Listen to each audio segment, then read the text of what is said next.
Regular meeting of the Ojai Planning Commission to order, August 21st, 2019. Could we have a roll call, please, Sherry? September 4th, 2019. I'm sorry? September 4th, 2019. September 4th. I'm looking at the minutes from the last meeting. My apologies. Yes, it's September 4th, 2019. That's what the heat does. Chair I'm not too Quillisi. far behind. I'm here. Vice Chair Nolan. Here. Commissioners Corbin. Here. Powers. Here. And Lottis absent. I think, Jeremy, these microphones are fairly directional, aren't they? Yeah, okay.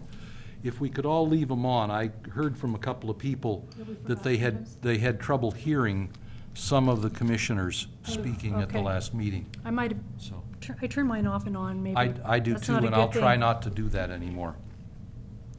Okay, Pledge of Allegiance. Commissioner Corbin, if you would lead us, please.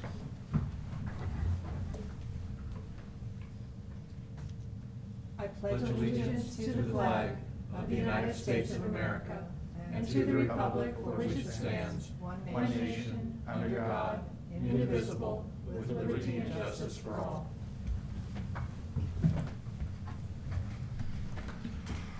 All right, first up, we have public communications. The time set aside during the Planning Commission meeting for members of the public to address the Planning Commission on items of city business other than scheduled agenda items.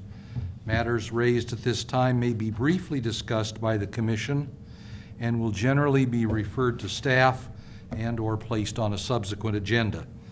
Under state law, other than for emergency items, no action can be taken at this meeting. I have one card, Mr. Akiva Werbolowski.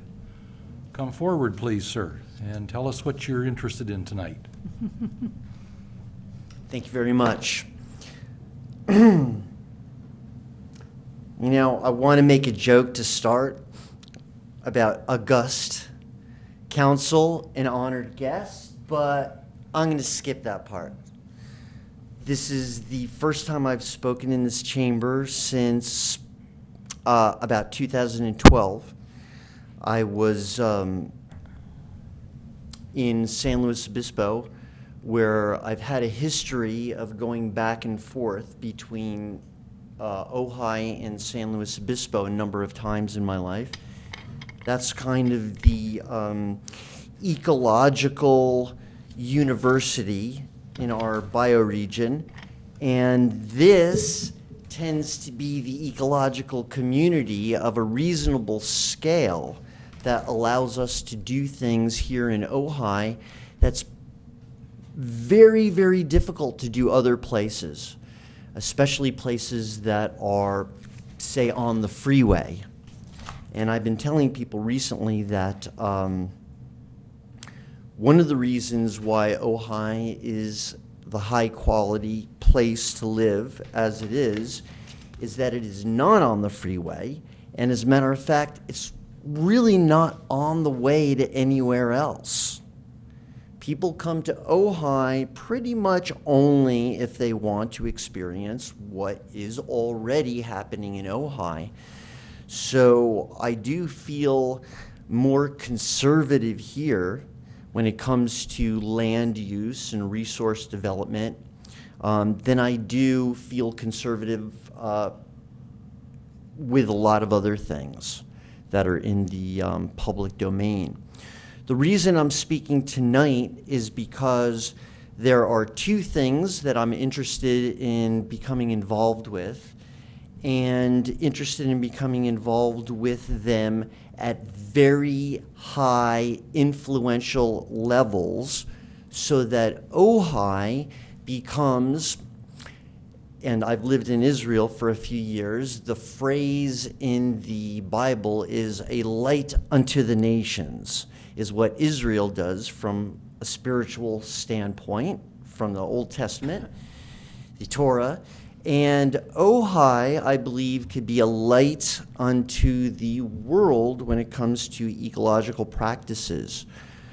Unfortunately, it hasn't seemed like a lot of things have been done, especially after the trauma of the Thomas Fire, something that I did not experience, that trauma, and so I feel because of my less than woundedness to accomplish these things. I'm reporting for service. Thank you. Thank you, sir. I have, Allowed to say something? oh, you can certainly address the speaker or make a Well, comment. I just thank you, Akiva, and I want to share that Akiva was one of the first people I met when I moved here in 1999. He was my sensei in permaculture, teaching me how to grow organic, giving me my seed bank, and so when he says that, I don't take it lightly, and he's humble about what his capabilities and skill set are. Thank you. Leave it on. I have spoken publicly and privately with members of the city council in the past to say, look at the audience that comes to every meeting. There's a lot of passion out there in the community, more or less depending on the issue, but there's still a lot of passion out there in the community, and it's my feeling that there are likely to be a lot of people who would voluntarily help the city do things that need to be done if only they were asked to do so. And I applaud you, sir, for volunteering. I would say that you should start regularly attending these meetings, city council meetings, see if there's something that piques your interest, and then speak either to a commissioner or a city council member and say what you have said tonight. I would like to volunteer to help. I think you'll find a friendly ear wherever you go. So, thank you. Can I respond to that? Come on up. This is in no way a volunteer situation. This is my profession. This is my livelihood. I've been around other people who have been the lights of the community in California and around the globe. They're basically healing the planet. And I will just point to somebody who's done this professionally for many, many years in the county. We actually came to the county the same year, 1994, and that is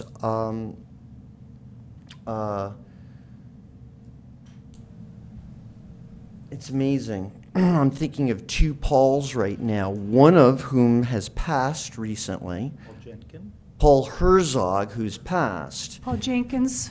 Paul Jenkin is the guy that I wanted to, and Paul Herzog, of blessed memory, was a man who ran the Surf Rider Ocean Friendly Gardens program very successfully. And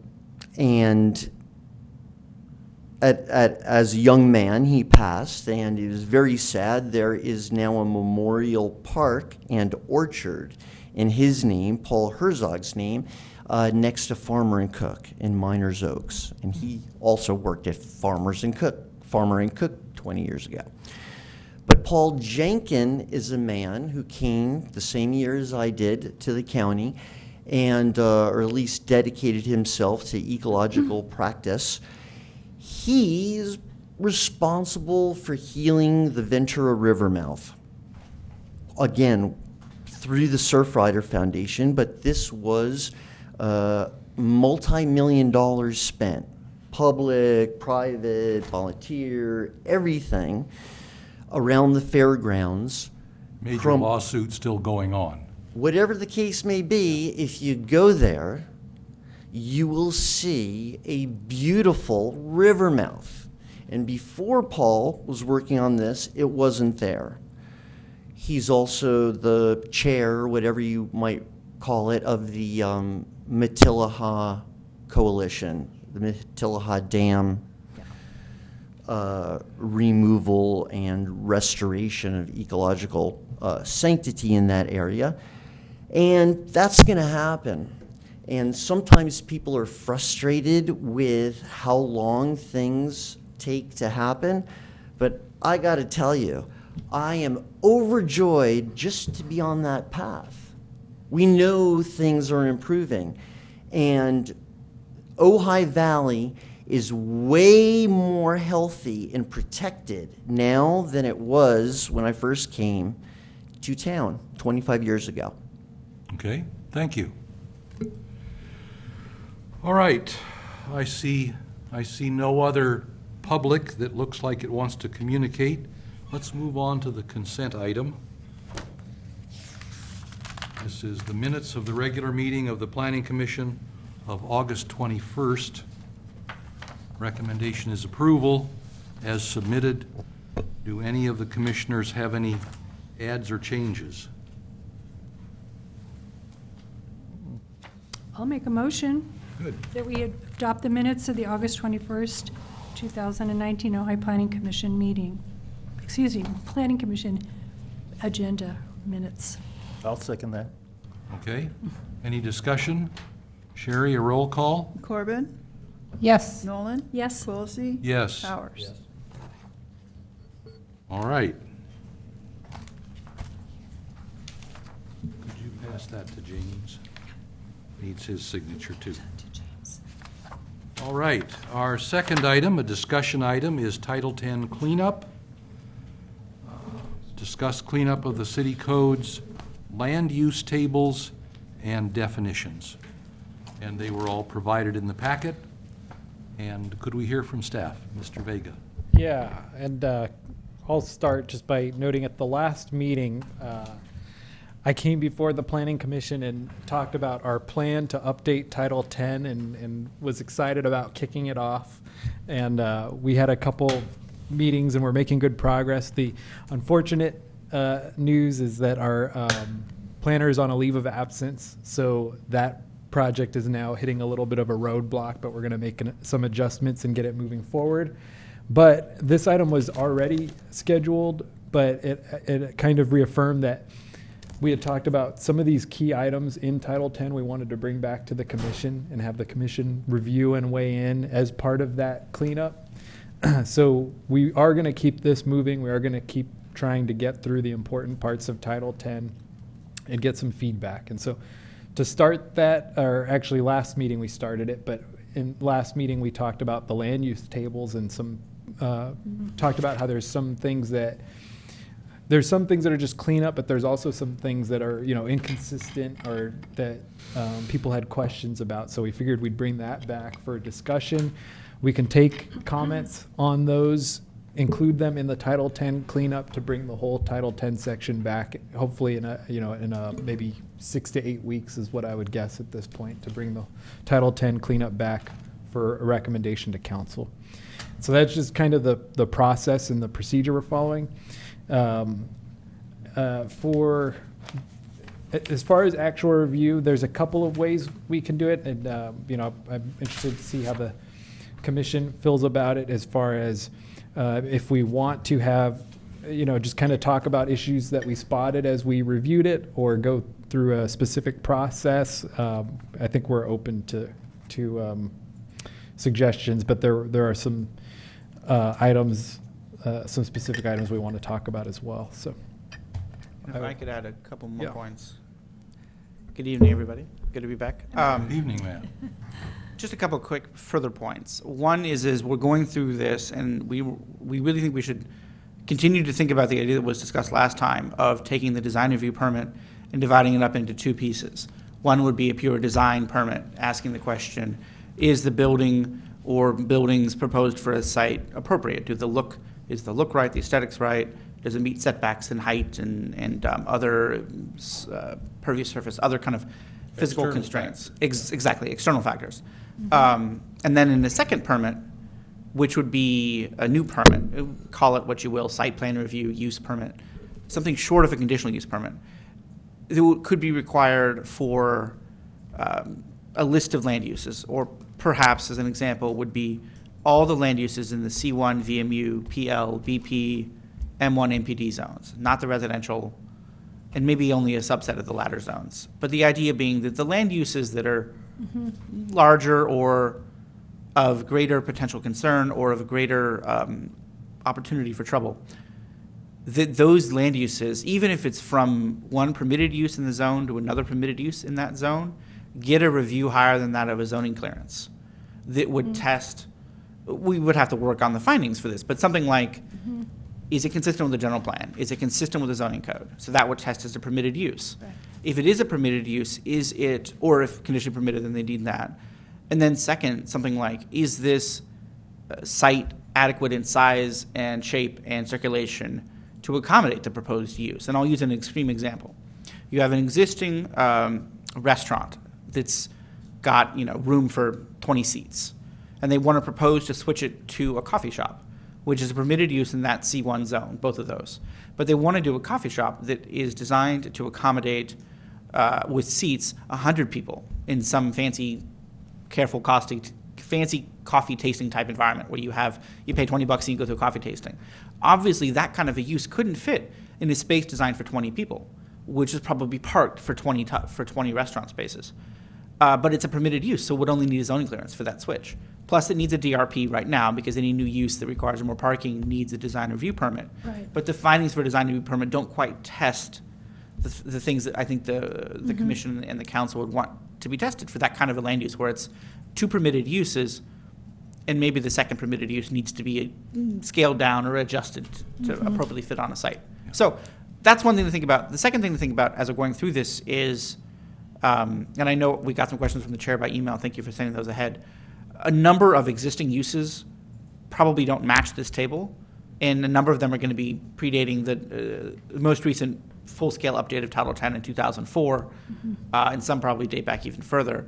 And that's okay. If there's a use that exists in a zone that doesn't match the current zoning or doesn't match future zoning, it can continue as long as it maintains legal status and doesn't fall off for more than 6 months, 180 days. And it can be, if in the outcome of this update, a use that's presently allowed in a zone is adjusted to not be allowed or to require a higher level of review, the current use can continue as long as, again, they don't change their situation. If they want to expand the use, then that needs a separate process.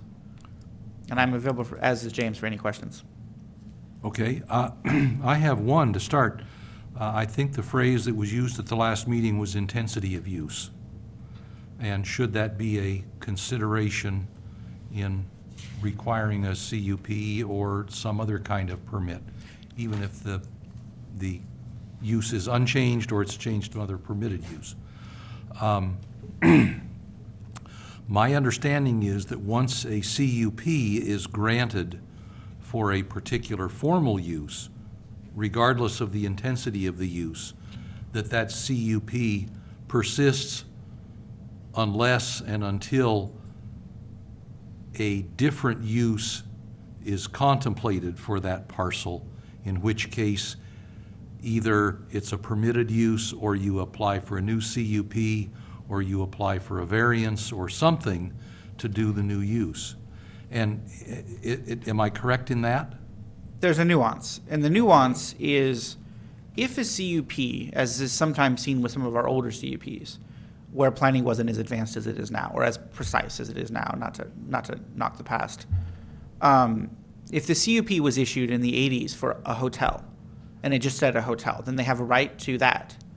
If a CUP is issued today, we would probably have it be the CUP is approving a 150 unit, a room, It would be more 10,000 detailed. square foot. Defined. Yeah. It would be much more defined, because the legal answer is a CUP is limited and runs with the land for the use that's approved.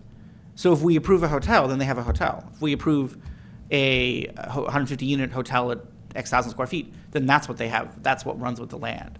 Okay. So we can use precision in granted CUPs to limit that intensity of use and to ensure that if they apply to expand the use, that triggers a new process. Whether that is, in other words, to use these examples, if we issue a CUP for a 150 room hotel and they want to add more rooms, they bought the land next door or something, or even just the current land, they want to add more rooms. That's fine, but they have to apply to amend their CUP right. to expand the If intensity the of that use. CUP says 150 rooms. Exactly. If If it the just CUP says just says hotel, then they're clean. right, on the CUP. Now, we'd still require a design review permit, and that would be a bit of a test of the intensity. And that's a good example of where if we had a separate permit that was tied to uses, a site plan review, that would still be a requirement, even if the CUP from the 80s is hotel is hotel. we could still say, well, you're proposing to intensify this use, and you want to add 20 rooms, say. Where are you going to park them? Or where are you going to fit them? Or whatever the constraint is. There still creates an opportunity to test that constraint. And that would be over and above what building and planning would normally do if someone came in for a building permit?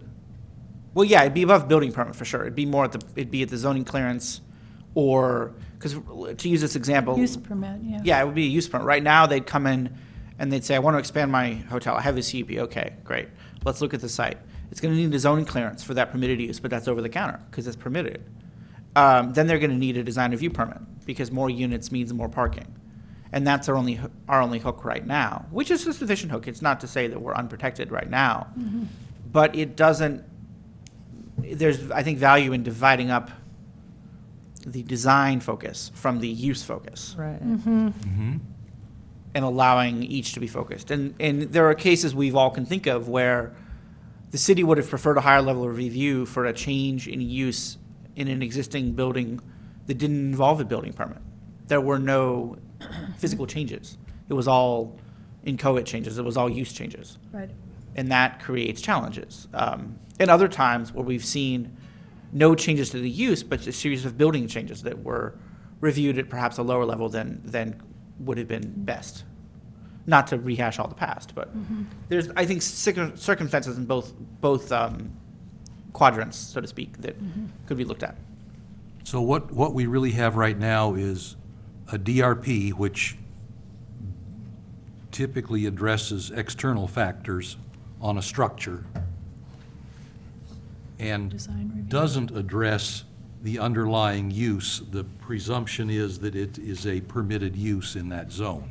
Or if it's not. Yeah. And then the other is the CUP, where you're talking about the use of the parcel, Right. and you don't necessarily consider either the intensity of the use or the external factors. Right, Is that- exactly. Is that right? That's a fair assessment of it. And there's, certainly with the current design review permit process, it's still required for a new commercial use that requires additional parking, and that provides a hook, but it's an imperfect hook. I think it would be better if we had that divided up to really be able to focus on the uses versus the design.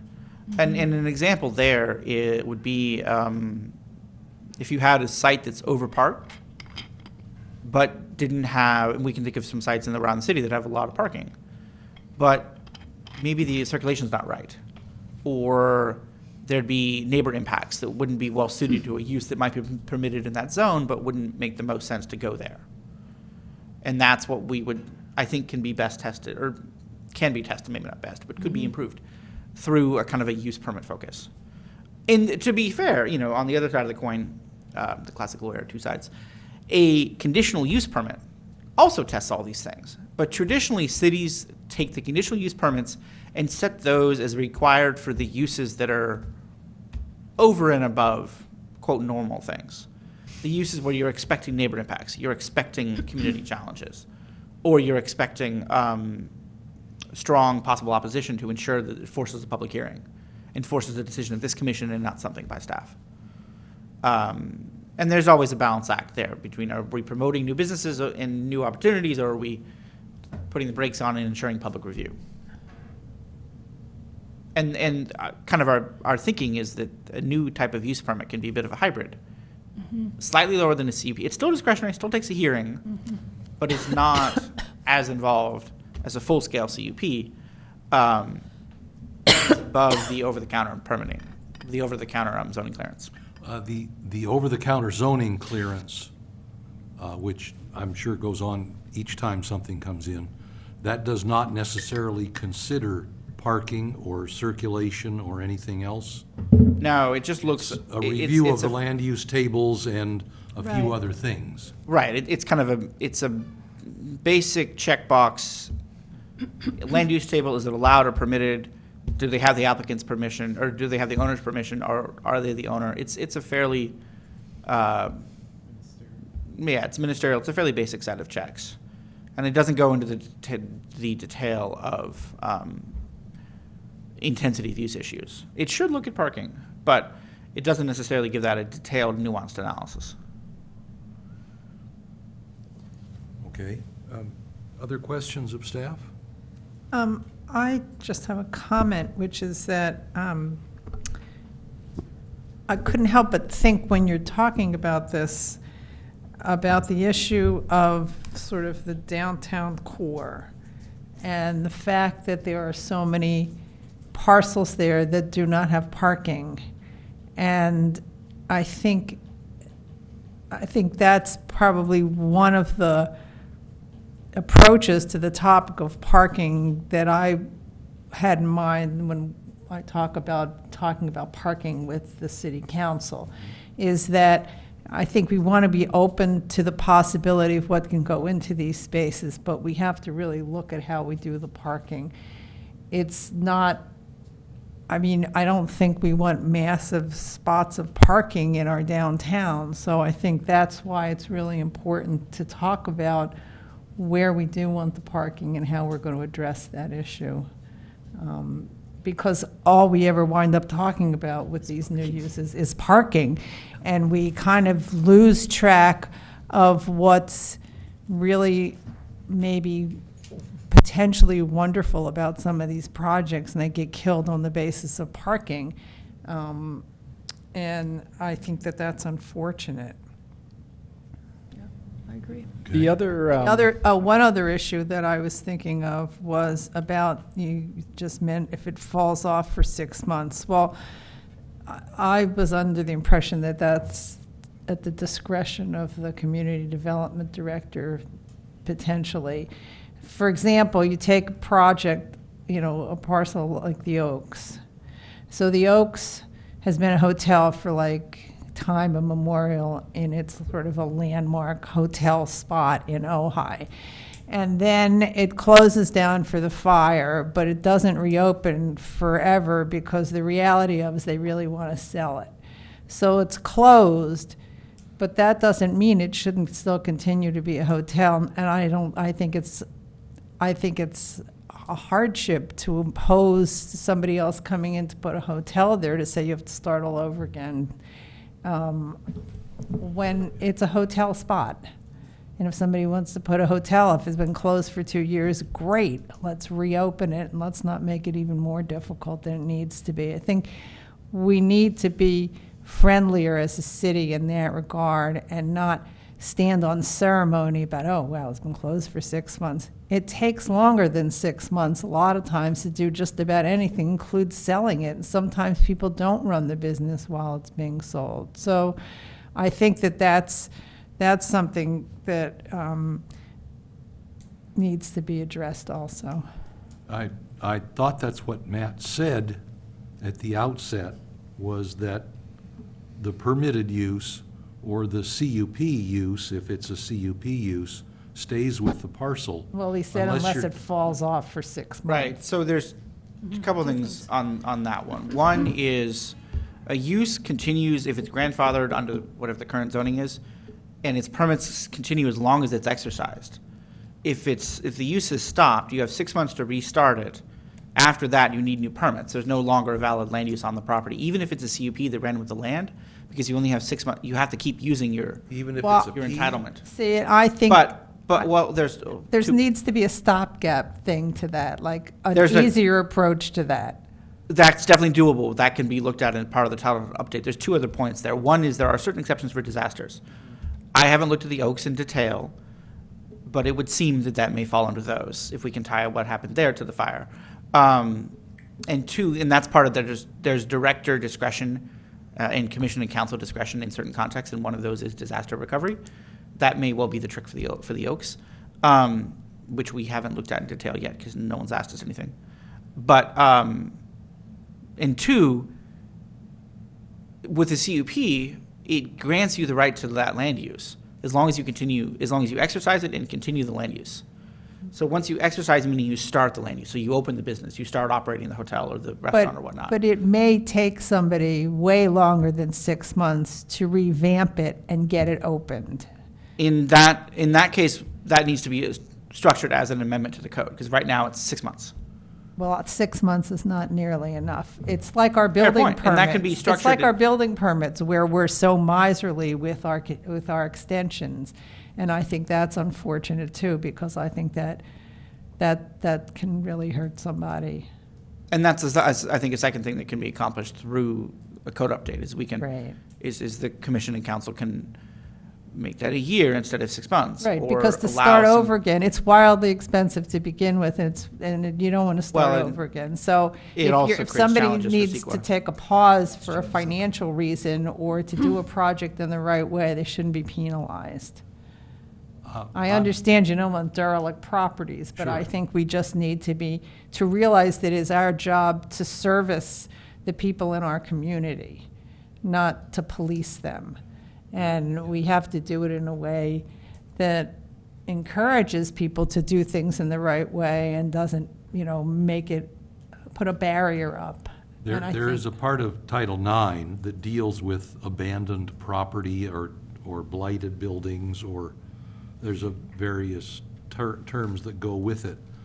And there are procedures for dealing with resurrecting stuff of that sort. I would agree with you. I had asked, I would agree with you, people need often more time than 6 months to restart a business. I spoke with a city council member and asked about that very provision in the code, and his response was that the 6 months or it dies had to do with the initial granting of a permit or a CUP. If it wasn't exercised within 6 months of having been granted the first time, then it would die. But a 6-month gap anywhere else didn't matter. If the permit or the CUP had been active at some point, then it did not die, even if the use was not pursued for a period of 6 months. That, all I'm telling you is what I was told. I hear you. Yeah, and that requirement is true as well. You have 6 months from the granting of a permit, sometimes 1 year. Yeah. Part of our code says 6 months, part of our code says a year. The line is DRP and CUP, and I honestly always forget which one is Yeah. which. But you have a window to exercise after the permit's granted. You have a window to exercise to start the use, or to build the structure, or both. And then once that's done, then you have that right. But as I do look at it, particularly in the context of the non-conforming uses, which is where this section exists, if you have a non-conforming use, i.e. granted by CUP, and you fail to utilize it for currently 6 months, which could be changed, then that's when it doesn't expire, or lapses. There are some ways to extend that. And if, for example, the use is permitted, then you can just apply again. It's a permitted use. It's not that hard to reactivate it. Although you may have to look at CEQA, you may have to look at parking, or some other standards that have changed since you last established it. Yeah, there are environmental considerations in any Right. case, parking being one of those, yeah. Exactly, parking, and as the state keeps changing CEQA requirements, that's also got to be looked into as well, because if you have a permit from 10 years ago, it's probably going to be a bit different to get it now. And I think that if the commission wishes to recommend to the council, that can certainly, those windows can be expanded, or off-ramps, if you will, could be established from a hard 6-month rule if the applicant could show sufficient financial strain, or otherwise makes a good case. We need some discretion on what good case looks like for the director or the commission is appropriate to decide. But that can certainly be developed. I just would like to add, and I've said this before, that in Massachusetts, when you get a building permit, you have 3 years to start your project. 3 years. 3 years. Interesting. Of course, you have a short building season in Massachusetts too, Right. compared to The here. winter People projects. built, I've had projects built all through the winter. Contractors in leather pants, oh yeah, they're out there in Wow. the snow. Okay? But it was much more accommodating to the end user. And no one built anything ever without a permit. People complied because it was more accommodating, and I think that that's a good lesson. I think it's a Good good point. suggestion to make, and we'll see what the council thinks. It's clearly a code change, so it's their discretion to change it. I just But feel it's like. ours to recommend a change if we Yeah, feel that way. And I don't like taking the approach that everybody's going to do the wrong thing. I like to take it the other direction and assume that people have good intentions. And they usually won't disappoint you. If you encourage them, yes. Yeah. Any other questions or comments for staff on this? Okay. I think then, since we all did agree to read tables 2.2, 2.4, and 2.6 in Title 10, Chapter 2, are there things, we also all have a letter here. Mr. Vega, Mr. Summers, did you get a copy of this letter from Commissioner Lottis? Yes. So she had some comments as well, primarily looking at CUPs in the non-residential zones, I think is what it amounted to, suggesting more use of CUPs and then there are other, and I'm sure we've all noticed, there are some inconsistencies in the tables, and I'm wondering who would like to start with comments for, I wrote down some and passed them along yesterday, just so folks would have an idea of at least some of the things that might come up. Was this sent to staff or to all of us? No, this was sent to Mr. Vega. Oh, Mr. Vega, okay. I can't send something. That's right, you have to go through. To everyone, Yes. because that would be a form of beginning deliberations. Exactly. Okay, So I just didn't asked know if it- questions okay. about, what is this, what's that? Why is this permitted here and that's banned here, Okay. kind of We'll, thing. we'll make copies of that and hand that out. I didn't bring copies. And with the copy available for the public, so the public's got notification. If you'll allow me to start with one point that That'd be good. Yes, sir. may be worth considering. And this was, I think, brought up in your comments, Chair Quillisi. In table 2.4, the commercial and manufacturing land uses table, at the end, there are several Page you notes. on? Oh, I'm on attachment A, page 8. Oops. 8 of 12. Thank you. At the end there's several notes, and two in particular, note 2 and note 5, are more general rules than footnotes. As I understand it, they don't have any call-outs in the table itself, and they're really stating general rules. I The think I permitted saw one uses for m- 5, but I didn't see one for 6, Or 5? for sure. Ah, okay, there was one for 5.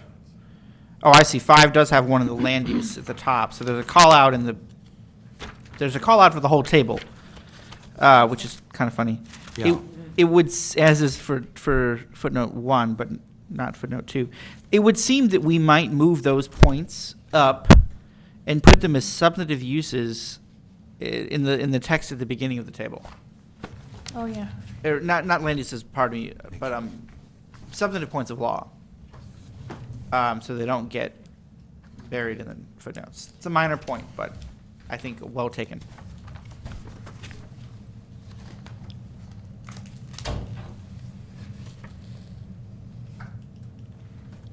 So basically, you're saying the notes would be actually moved, if we went on to page 4 of 12, under section 10-2, included in those notes? Am I understanding that correctly? At the Yeah, that's beginning? what I Okay, think may make sense, is put those, Uh-huh. and at least the notes, and I think also probably note 1, at least the notes that are generic rules and not a footnote to a Yeah. particular Yeah, line. I think that's a good idea. Generic rules, yeah. But otherwise, you're constantly flipping back and forth Right, between it's easier. the table and the notes. And,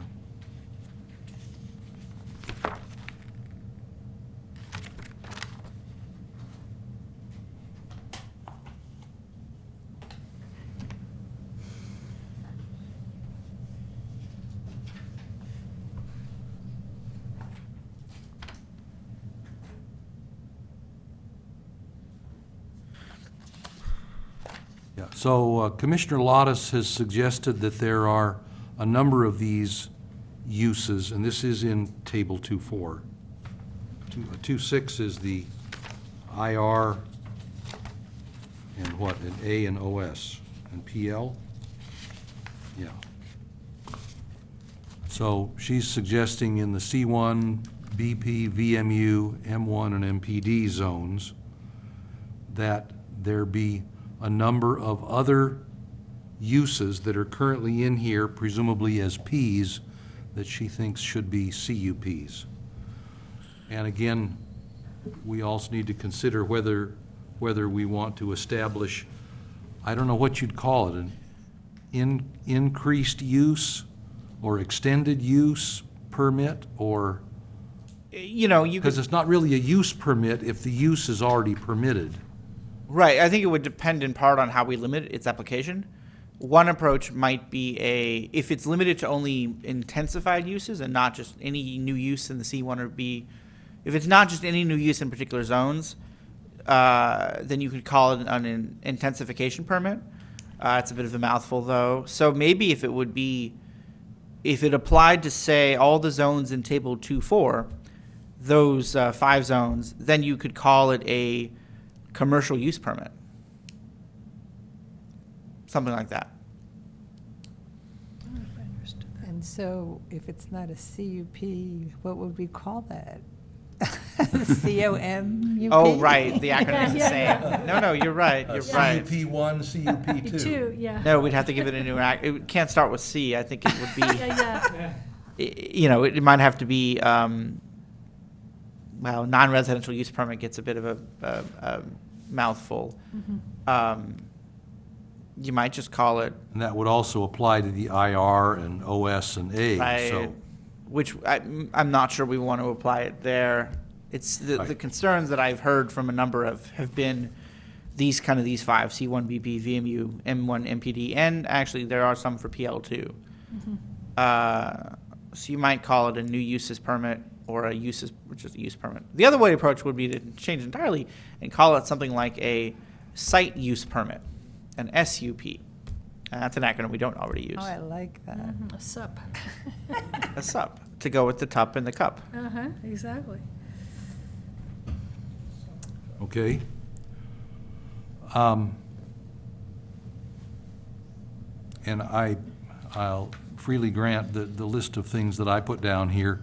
Some were, this doesn't make sense to me, and some were just corrections that have to be made, and others were a matter of definition, whether we're doing the right things in these tables. But perhaps we should go through first and look at Commissioner Lawtis's letter. She says, in my view, CUP should be required for any type of use when there are potential impacts on neighborhoods. Seems like that, to me, that would be everything. Or where there's an intensification of use or other potential impacts due to operational characteristics of use. And then she lists a number of the things that are in this Table 2.4 already that are presumably permitted, and she thinks they should be conditional use permits instead. And I'm wondering what you think of those. Well, I suppose to What, ensure that they're then more precisely defined, is that the point? I think that's probably the thought that's behind this, because permitted uses are not issued detailed permits the way CUPs are. Is that correct? Yeah, that is correct. It's generally just the uses described. So It'd be, a you know, P is a vague description. That's not a bad word. It's an imprecise, let's say, description of the use. On the other hand, if you make all the Ps into CUPs, then we 5 will be here till midnight, and we'll meet 4 times a month instead of twice. Right, because every project will be more detailed and have. Because and more every project conditions. would wind up would require conditions. Conditions, yeah. Yeah. And not to get too far into that, I'm still concerned that Can I the ask a conditions that we quick place question? on things aren't always enforced either. Can so- I ask a quick unrelated Of course. question to that, just to get it out of the way? On page 2 of 12, attachment A, 2 of 12. Mhm. under residential uses, it says mobile home outside of a park. Well, I asked that last time. I And meant a mobile home park. I wasn't Does that make sense? Because I was confused Oh. by it It's too. not a mobile home in your driveway. No, it means that outside of a mobile home park, isn't that? Yeah, what that means is that Kind of same thing.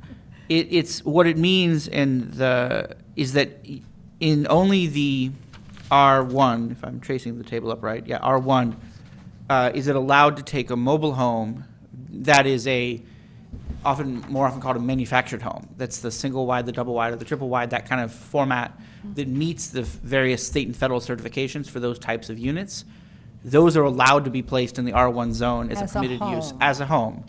As a Okay. primary, and that could be either your primary unit or your accessory unit, not something parked in the driveway, and not, in that definition, in particular, is nothing with an engine. And what is the policy for an RV parked in your driveway? Is that just fine anywhere? No, RVs parked in your driveway are actually prohibited entirely. Because there's plenty I of them. realize there's a number of them that exist, and there's a couple that are on the current code case list, and there's others that if you're aware of, please submit a violation request, and we can have it looked at. The rule there is RVs or other recreational vehicles, that is, or trailers, either having an engine or designed to be towed, have to be placed on the back of a property or on the side if behind a sufficiently tall fence. In other words, not visible from the public right of way. Okay. And that fence, if on the side, can't be too tall relative to where it is on the property. We're all familiar with the fence rules, of course, which we have discussed. In other words, if you have an RV on your side yard and the fence is, say, 8 feet, and that's too tall of a fence. Our rule for fences is 6 feet. But if But it doesn't hide the RV. 6 feet doesn't hide an RV, which generally means your RVs have to go in the back of the house. Like, some houses have the garage behind. You got to have the little alley pathway. That's where the RVs need to live. Or inside a garage is fine too. But not on the street, not in the front.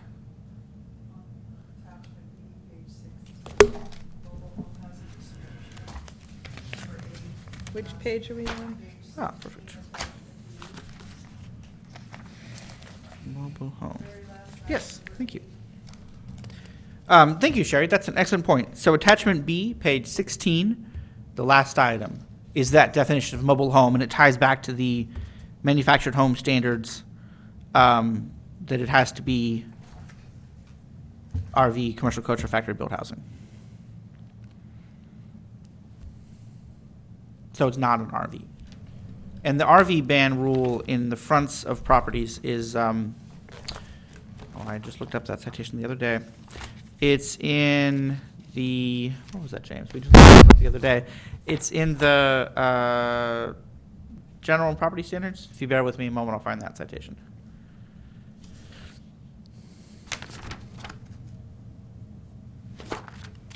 Yeah, it's in the early part of 10.2, I think. 10.2.2 or 10.2.3, somewhere in there. Yeah. That's 402. 4 maybe?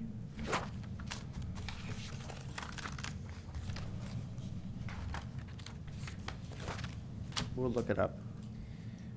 So while Matt's looking that up, I was thinking, to me, it seems like the one land use that really kind of exemplifies this issue maybe, and I'll let Matt jump into if you have thoughts, but I think the alcohol beverage sales is kind of like the typical one that we've struggled with in recent months, and the fact that alcohol beverage sales is permitted in the C1 zone. On site, yeah. On-site, yeah, on-site alcohol beverage sales. But I think there is a feel from some people, if there's certain areas that are getting saturated or other issues like that. So that could be one where we talk about maybe this, and Matt, this is where I was thinking of the permit that you're suggesting, that maybe that would be a good place to talk about alcohol sales in the C1. If somebody's turning an existing restaurant into a brewery, for example, yes, it's a permitted use, but is that a use that should be looked at closer in consideration of the whole? I think that's right. Trading one permitted use for another. Exactly, which is, if we think through the last several years, a number of the situations that turned into flashpoints in one way or another started from that kind of a switch. restaurant to brewery, brewery to restaurant, coffee shop to brewery, something like that, where you had switches in permitted uses. The use permit is just a zoning clearance, where it created community impacts, it created challenges that needed assessment. You could call it a use change permit. That's still a different acronym. Right. It could cover both change of intensity and change of one permitted use for another. Exactly. That's a good point. Use change permit. Right. And the reality of retail zones today everywhere is that it's all about eating and drinking, with a large emphasis on drinking. I mean, every city I have gone to in the past 2 Yeah. years, I've Right. noted that that's all there is. Yeah, so for alcohol sales in BP, VMU, and M1, it's a CUP, but in C1 currently it's just permitted. So I Permitted. think what I've heard from Planning Commission recently is there should be some mechanism to be able to review that, and I think this is one way we could. So this would be make that happen. Yeah. possibly the use change permit there. So we could always decide on the exact acronym later. Yeah, but- exactly. That I can know, go- whatever That it- can go into the discussion that's at the beginning of this table 2.4 without changing any of the entries in the table. Right? Just to say, if you're going from one CUP to another CUP use, then you have to apply for the CUP for the new use, right? Yes. So currently now, do you not have to, if you change the use? No, you do. Currently, if you go from a CUP to a P, Oh, a P. you're okay. Okay. Or if you go from one P to a different Okay. P, You're you're okay. okay. All right, If you I go understand. from anything to a CUP, even if you already had a CUP for something you have else, But it's new. but it's a new Right. use, Yeah. then you have to apply. So a restaurant in the C1 zone is permitted, so they can convert to a brewery in the C1 zone because it's permitted, and there's really no There's no review from the city. of detailed that. review of the use. use or the As intensity far as or the anything. use, right. Right. And so I think that's kind of been the frustration is we bring a DRP on it and a design review, and we want to talk about the use, but there's really no We mechanism wind to up do talking about the paint and the Yeah. flora Right. instead. that. Yeah, Yeah. exactly. So Exactly. along those lines, there's some other items on here. Well, let me get onto the right page. Maybe hold on. Somebody else can take a turn. I realized I was on the wrong page. While you're looking for your page, I Yeah. did find that site I was thinking of. Yes. It's 10-804E, and that's the section that is part of the setbacks section, and it defines the rules on numerically, but it also has this substantive requirement that the front setback areas may not be used for a list of things, one of which is trailers. So that's the piece that ties to one can't park their trailer in the front yard. Although I realize it does exist around the city, and the fact that it exists is a testament both to the recent step up in code enforcement efforts, and that takes time, and two, to resources. There are problems that are more and less critical, and while every code violation is a problem, the city is conscious of the resources involved in going after every violation. Is there a rule about parking RVs on the street for extended periods? 72 hours. There's actually a couple of rules. One is that it has to be Okay. licensed, which means the permit, it has to have a license plates, and it has to be registered with the annual fees paid. And two, So it's a vehicle. right, it has to be a legitimate vehicle. And two, it has to be moved at least a block every 72 hours.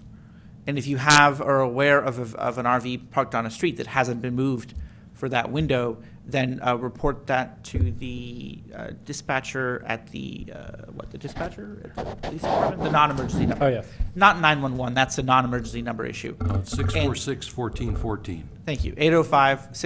805-646-1414. That's the non-emergency police number to call, and they will go out and look Investigate. at it. Yeah, they'll look at it. Doesn't every car have to technically be moved every 272 hours, not to be considered an abandoned car? That is correct. Yeah, we It had- applies to any vehicle. Yeah, we had a big issue with some warring neighbors in that in my Inventora. Yeah, it can become a flashpoint with neighbors, and the other challenge is that, except in areas with private streets, the streets belong to everyone. They're public, Right. which means you don't own the street in front of your house. although many people feel that they They do. do, yeah. But you don't. It's a public street that anyone can park at, as long as they move their car every 72 hours. Right. And there are a lot of for sale signs on cars that don't get moved every 72 hours. Certainly, we're all aware of, I can think of some all around the city. I can think of a few that haven't been moved in a while.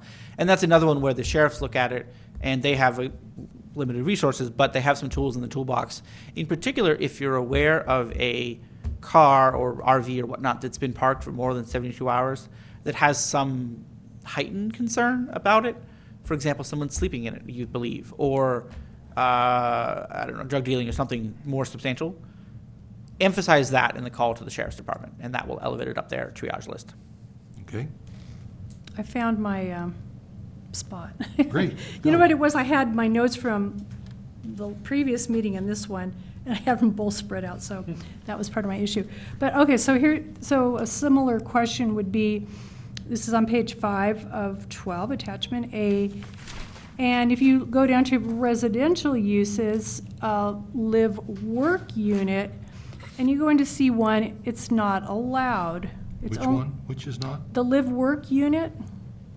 In Well, you in can't live C1. in It a is in it is in VMU, right. Because you Right. can't live in a C1 unit. Right, but I just wanted to bring something up, and this is just for discussion, or maybe, even if it's not the right time, just let me know, and that's fine. I'll make note of it. But, so in the past, you know, I've been on the planning commission for a while, we have discussed, you know, zoning changes and what have you, and saying, well, if you had empty buildings in the commercial zone, and you wanted to promote live-work, and maybe possibly, you know, have a retail down below, or you split it and you have retail and you live on it, and it's not in the VMU, it's a smart thing to do. Somebody doesn't have to drive you. Essentially, you're walking to your business. Would that be something where potentially somebody could come and get if we decided to make this special use permit? Like, to me, it makes sense. Like, what if you have empty buildings and they're, say, commercial things are not going in, rather than having it sit there and be empty? It, just for a lot of different reasons, it makes sense. Buildings that could be residences, Right. you're saying. And then another one that I looked at too was there's one, it says theater auditorium, and I probably should go back and look at the definition, and so maybe that I'm a little premature here. But for instance, there presently is a small art gallery on Ojai Avenue. It's east of Park. And years ago, it was a small theater. And as far as I know, it's a commercial zone. And like, if you look on here, it's, you know, it's just like not permitted at all. I mean, there's certain things when I go through this list, I look at them, I go, you know, if they could meet the parking, they could do that, why shouldn't they be there? And I don't know if I'm getting out of hand or like too far ahead of the game here.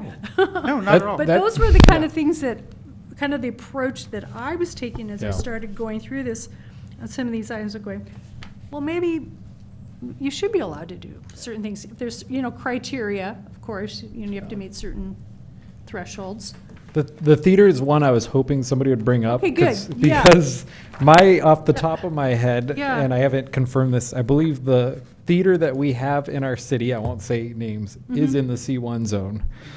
It looks Which like it, but is the zoning technically map not is Well, allowed. not exactly. agreed. I was gonna say that too, and then I think, And it's been non-operational for over 6 months. Right, which is, to Matt's point, to a is, disaster, is, by the yeah, way.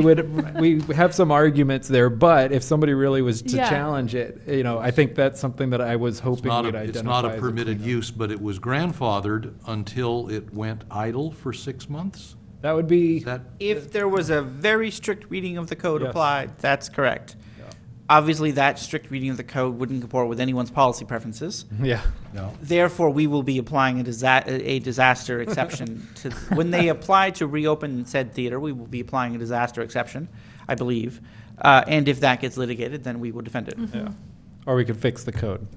I was saying to me, they haven't reestablished the use yet. We Yeah. could always fix the code soon. Yeah. Okay, if you are talking about a permitted use, and you have your permit, you've exercised it, and it goes idle for 6 months, does that die? Yes. Yes. Now, you can reestablish if it's a permitted use. You just come and get a new permit. Okay. You don't have to go through a bunch of reviews and, Well, it depends on the, Aha, it depends there on was the a use, and qualification there. it depends on the permit. So Might you're be going a- to need a zoning clearance, which is easy. right? And you're probably, if it's a commercial use in one of these commercial zones, you're probably going to also need to look at a design review permit. And environmental health is gonna wanna take a look at the building because County will ask questions, it's yep. changed. And the sewer district's gonna wanna look at the building because you may have changed the number of fixtures in the building. The water district might want to look at it too, because you probably also changed the number of fixtures or increased your water usage somehow. Right. All of those districts might start charging you connection fees. CEQA might play a role too, depending on what you're doing and how long it has been since it was previously analyzed. But in terms of a use permit from the city, there would be no hassle. There would be no Limited hassle. jumping through hoops. Always a hassle. I can't say no hassle. That I have to be truthful. I think Minor hassle. probably minor hassle. Although the other risk that does arise sometimes and is worth evaluating, probably not for beloved local institutions, but for other situations, is reestablishing a long extant use that had a gap may generate community opposition from a small but mighty group of people. And there are times when small but mighty groups, as we all know, move policymakers. We've seen that with the old bowling alley. That's an It's example been of one. It's been inactive for 20 years, and the people in the neighborhood like it that way. Right. People grow very accustomed to a quiet element of the community, and that is wonderful, but also can create challenges when other folks want to come in and do something. And that particular property will be subject to this commission's considered judgment, and I'm sure the council's considered judgment. But that's one of the challenges, and balancing that lies to this commission and to the electeds. I don't recall seeing bowling alley under recreation or public assembly or I think it would fall under indoor indoor amusement. entertainment or facility. amusement, okay. That would make sense. If I remember that definition correctly, which is available on page, Yes, page 5 of 12, attachment A, yeah. and then the definition is attachment B, page 13. Yeah, bowling alley is the first example under indoor amusement facilities. Terrific. So as an example, yeah, the bowling alley is C1. So yeah, you could reestablish that as a permitted use. So yeah, that might be a worthwhile example to think through for a moment. So that's a permitted use, so it needs a zoning clearance. Yeah, But you would be adding parking over the current, because it would require more parking than the current, which is nothing. So we'd also need a DRP, a design review permit, and that's going to look at CEQA issues. And they're going to have to mitigate their traffic impacts somehow. And that's also going to tap into the general plan policy that's baked into the air quality element and the conservation element. They require that there be no more than one peak hour trip added to the Edison curve in 33. And now that is tested against a baseline of the 1982 adoption of that document. yeah. So the bowling alley is fine on that test. But CEQA, the baseline is what exists now. What exists now is nothing. But traffic from Carpinteria and Santa Paula does not enter into that. No. Traffic from At the end of Ventura. that- yeah. Exactly. What that means is that, as we've seen a few of these traffic studies, they take the expected traffic generation for a site, they divide it across the four ways into the valley, and often it turns out that there's not an impact at that peak hours, Yeah, one peak okay. hour standard. But it does mean for CEQA purposes that the traffic has to be assessed, and the baseline for CEQA is what exists today, which means 0 for a property that's had no use for 20 years on every metric. Yeah.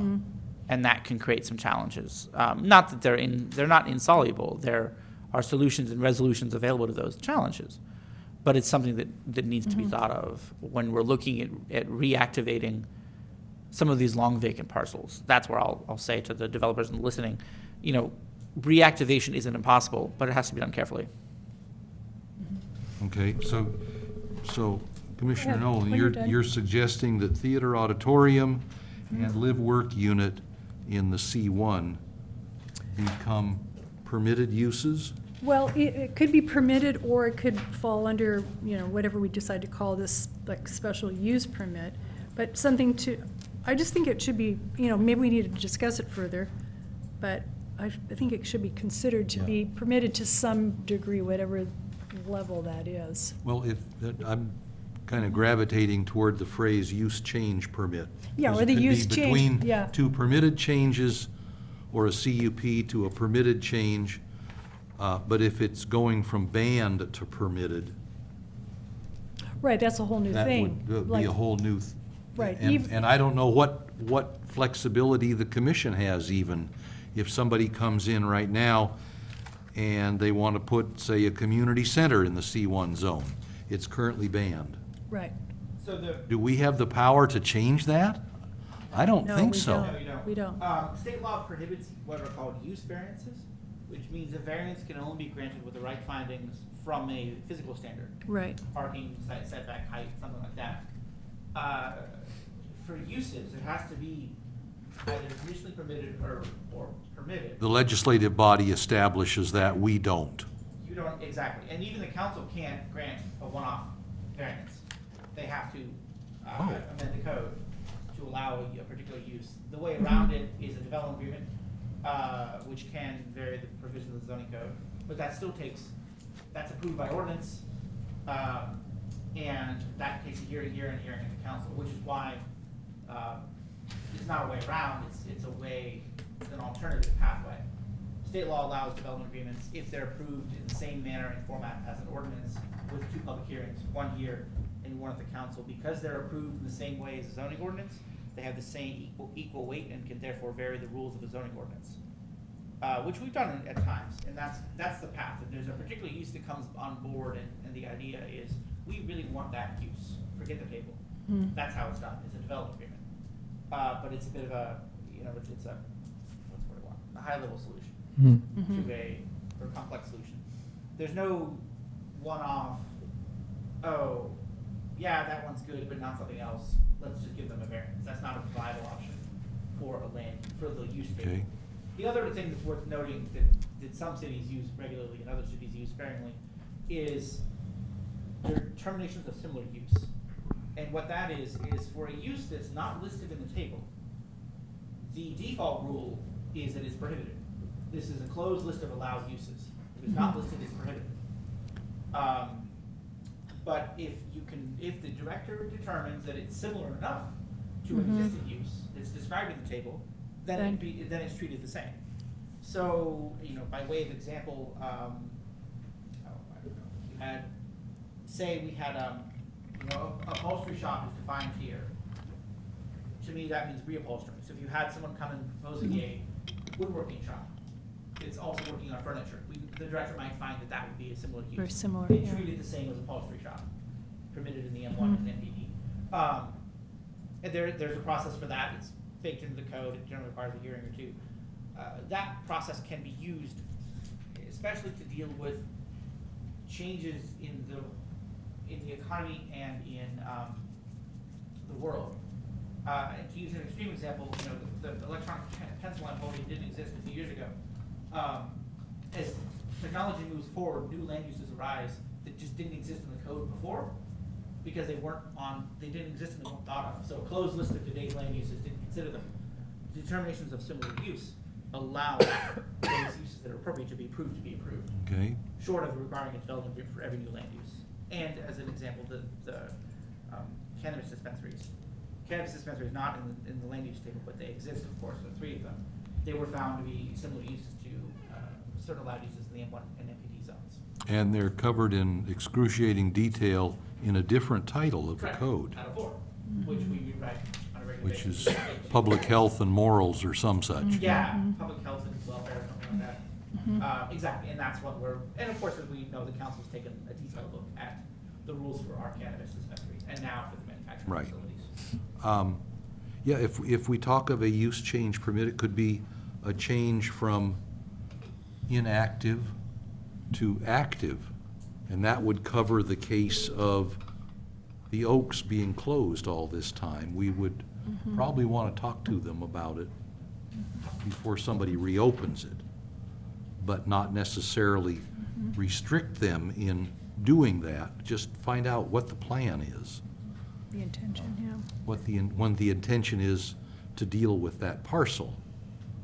as opposed, and if it's a use change, and I have no idea from the city's fee schedule, which I haven't seen in a while, are there different financial burdens on the applicant for a DRP or a CUP? I know the zoning clearance is relatively small.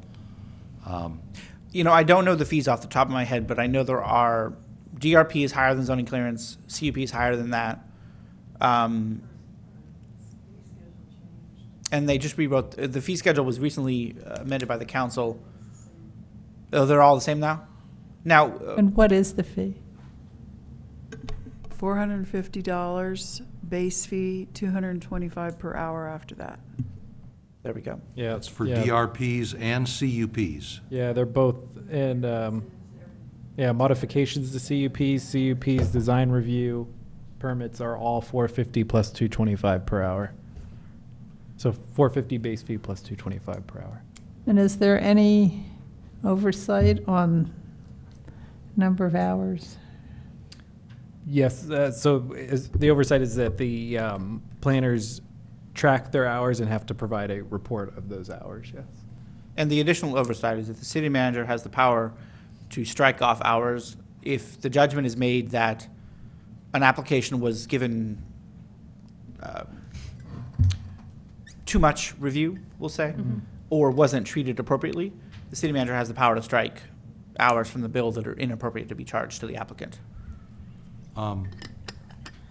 If we had something like a use change permit which dealt with intensity or reactivating a currently inactive permit or something like that, what is your feeling? Should that be the same kind of charge or a lesser charge or a greater charge if they come back before the Planning Commission to talk about those things?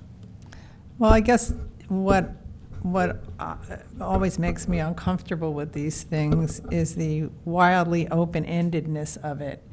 $250 an hour is a lot.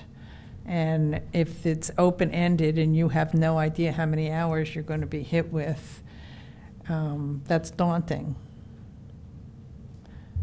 for any of these. It was my understanding that. I understand that. I'm trying to get the sense of the commission here as to whether a use change, either from inactive to active or from one permitted use to a different permitted use, do you I think it should- conceive of that as a bigger or a smaller change? Smaller. Or the same size change as any one of these others? I think it depends. I don't know. Right. And maybe that's why the fees are all, it's the same fee for everyone, because you get some variation between each application. I mean, Right, I think it that's the- probably simplifies it to a degree, to have a base fee. There could be I would think. Yeah, the council, my take on adopted the fee schedule, I think, with that goal in mind, Right. and then upfront simplification. But of course, it also means that the applicants don't know upfront how much it's going to cost max. They've never known that. Correct. And it's, I think this commission can certainly recommend to the council, if you felt for some of these permits, or all of them as desired, that there should be caps on the total price, X base plus per hour plus up to a cap. It's certainly within your power to recommend that to the council, and then they'll get to make that choice. And I think part of that, this is one where if we look at other cities, some cities apply, everything has a set fee, meaning that applicants know up front exactly how much it's going to cost, and then the risk falls to the city if something took extra time. And it was my understanding when Bill Wyrick started that was where we were going with this. But that isn't what happened. In the end, that's not what the council decided after a series of hearings and discussion. In the end, the council, for their current fee schedule that they approved earlier this year, voted to have it be a few fees were shifted to that model of a set price, some of the lower ones. But these ones we're discussing now, CUP, DRP, those ones were maintained as X bucks base plus a per hour fee. The council can change that again, but the outcome of the policy debate was the current structure.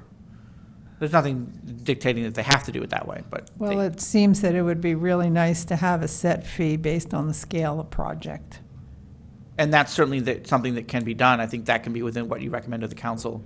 Some cities apply something similar to the building code where it's It would be nice to look at what other cities do. valuation. I've seen, I've heard of square footage.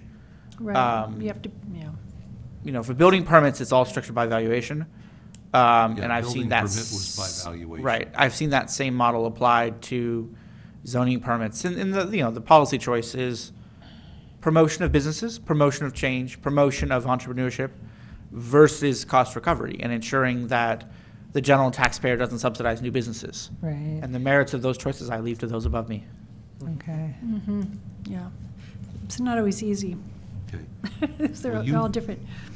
You have suggested that at least theater, auditorium, and live-work unit be made P, permitted uses in C1? Yeah, you know, and I'm gonna be honest, because I'm not sure if they should be permitted or a conditional use permit. I don't know if they're worthy of more discussion, at this point.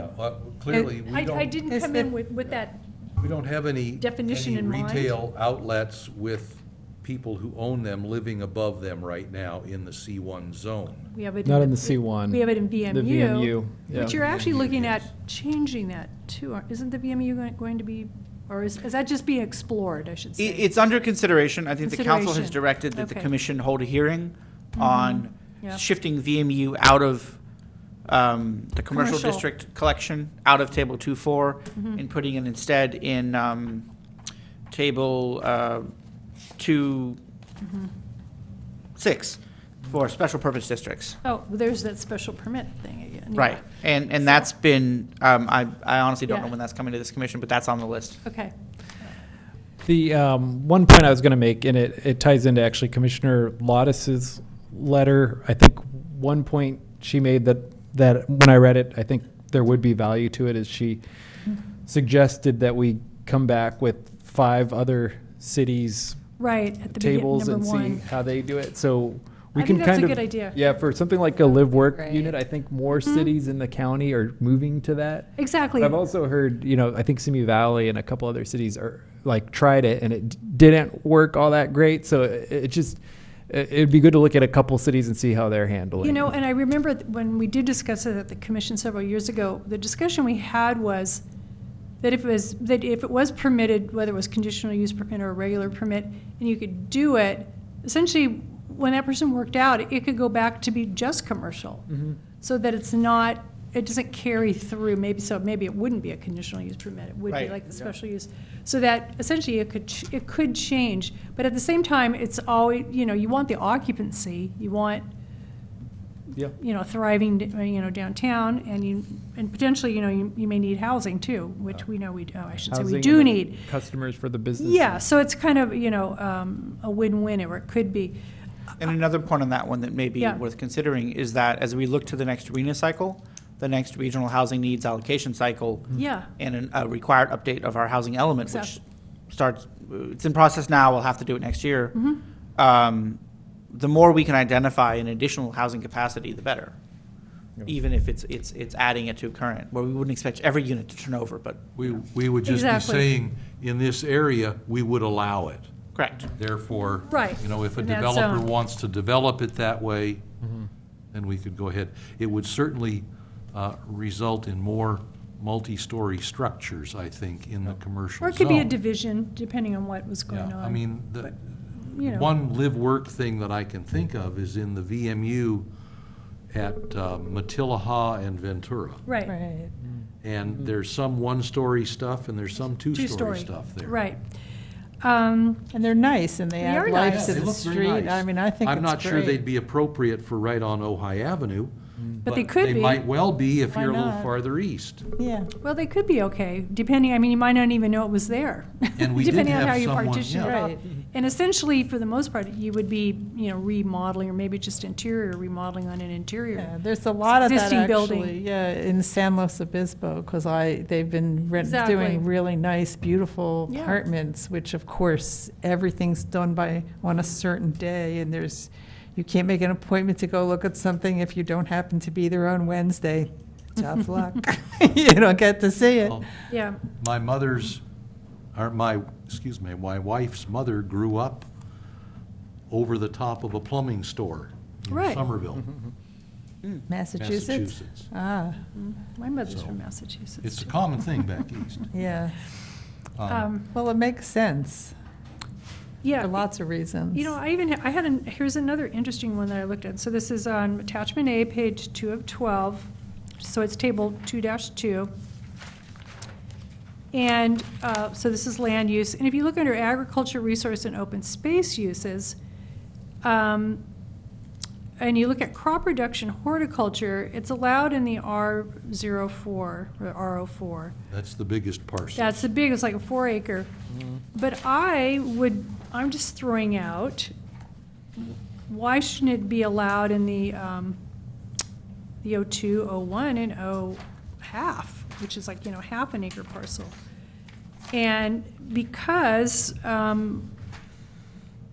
once again, it could be, somebody could have a small-scale business on one of those properties and live there. Now you're reducing about, vehicle use and what have you. Of course, you can have the parameters if they did have an employee, what does that mean, or how many? And because make it of the more car. financially feasible to do. Exactly. And, if we're talking about, down the road, climate action and what have you, it's known that, to try to produce more locally grown food and what With have you. horticulture, you're talking about a greenhouse, a Well, it could be in the commercial ground. nursery kind of thing? Yeah, or- but as long as, they met the setbacks and this, that, and the other. But I'm just curious to know, why not? R02 Why- is still 2 acre. Exactly, That or even seems- on a 1 acre, or even on a Yeah. half acre, you can actually do something. Right. So this kind of gets back into that kind of that live-work Right. in a different zone. But that was another thing that I looked at too. Yeah, And I then think also it's a good approach, I really yeah, do. on, and once again, you may say, no hemp growing. I'm just throwing this out for example. Well, that's a different, On a that's half a an different acre part of because the it code, but smells. it says no, yeah. I know, but there, you can put specifics on it and detail it out. The other thing is on the same page, if you look under residential uses, should that second residential unit be an ADU? Or should we still just call it a second residential unit? That should get Accessory updated to dwelling ADU. unit, yeah. Yeah, that should get updated to ADU. Yeah, that's what I thought, just to update it with the I had latest. Well, now, Kathy, Oh, I had noticed that too, and also Yeah. in the commercial zone, they're allowed as well, so we need to add it to the commercial. that's zone, right, too. yeah. That was another thing that I was going to say yeah. about the housing. With a little note, though, that it's Mm. only allowed if it's already existing residential. Oh, You okay. can't do an ADU with a if it's, commercial. if it's conversion instead of a new, No, some of our C1s have a house on them and they're being residential. oh, like, yeah, it's a, You can do an ADU to that. You can't do an ADU to the bank. Okay, but if it's already like a Right. residential, that kind of ties into with my live-work. Right, Well, because. you start if- looking at that, Right, if it right? was owner occupied, Mhm. perhaps you could do that. Yeah, I think you're hitting on something though. It's Mhm. like the newer. I don't want to say trends because I don't think they're trends, but like the new normal, I guess. Well, of- it is, yeah. of- That's a Of good way live of- work and micro farms and things that didn't exist 50 Right. years ago or 40 right. years But a lot of it has to do with, okay, we know we need housing. The other one is, air quality, carbon emissions, less traffic. We could put the whole mix into there. And people already do it on a sort of small-scale version with their little fruit stands out in front. Right, right. We already kind of have that, not only people doing it, but it's popular in Ojai. It's great, yeah. Oh, we love, I know, I stop at them. I do. so is Yeah. there, So Seems and to so be that- in character with the town. It's definitely in character, yeah, with our community or our past agricultural fruit history. And- stands and that sort of thing certainly would be, yeah. But it could be some other operation, but, as long as there was criteria, they met all the setbacks and this, that, and the other, why not? That'd be my, But you're saying a zoning clearance, if you just come in for a permit for a P use, then you get a zoning clearance, but you may or may not have environmental considerations or parking considerations or other things. If we made that part of this use change permit, you're going from nothing to a permitted use. If that generated those other considerations at least, I think that's probably a good thing. Yeah, that's kind of what we're recommending to From consider. inactive to active, or from nothing to permitted. You're, It was kind of like, you're changing like the home occupation, so it'd be like a home occupation that doesn't allow employees. So we'd have to change that to allow employees at that crop production place. Well, that's you're what I said, talking there was the whole thing about the employees, and that might. Well, you could have family members as employees Or you for could say your there's home a limited, I occupation. don't know. It is hard to enforce, but anyway, worth exploring. I guess that's where I'm coming from on it.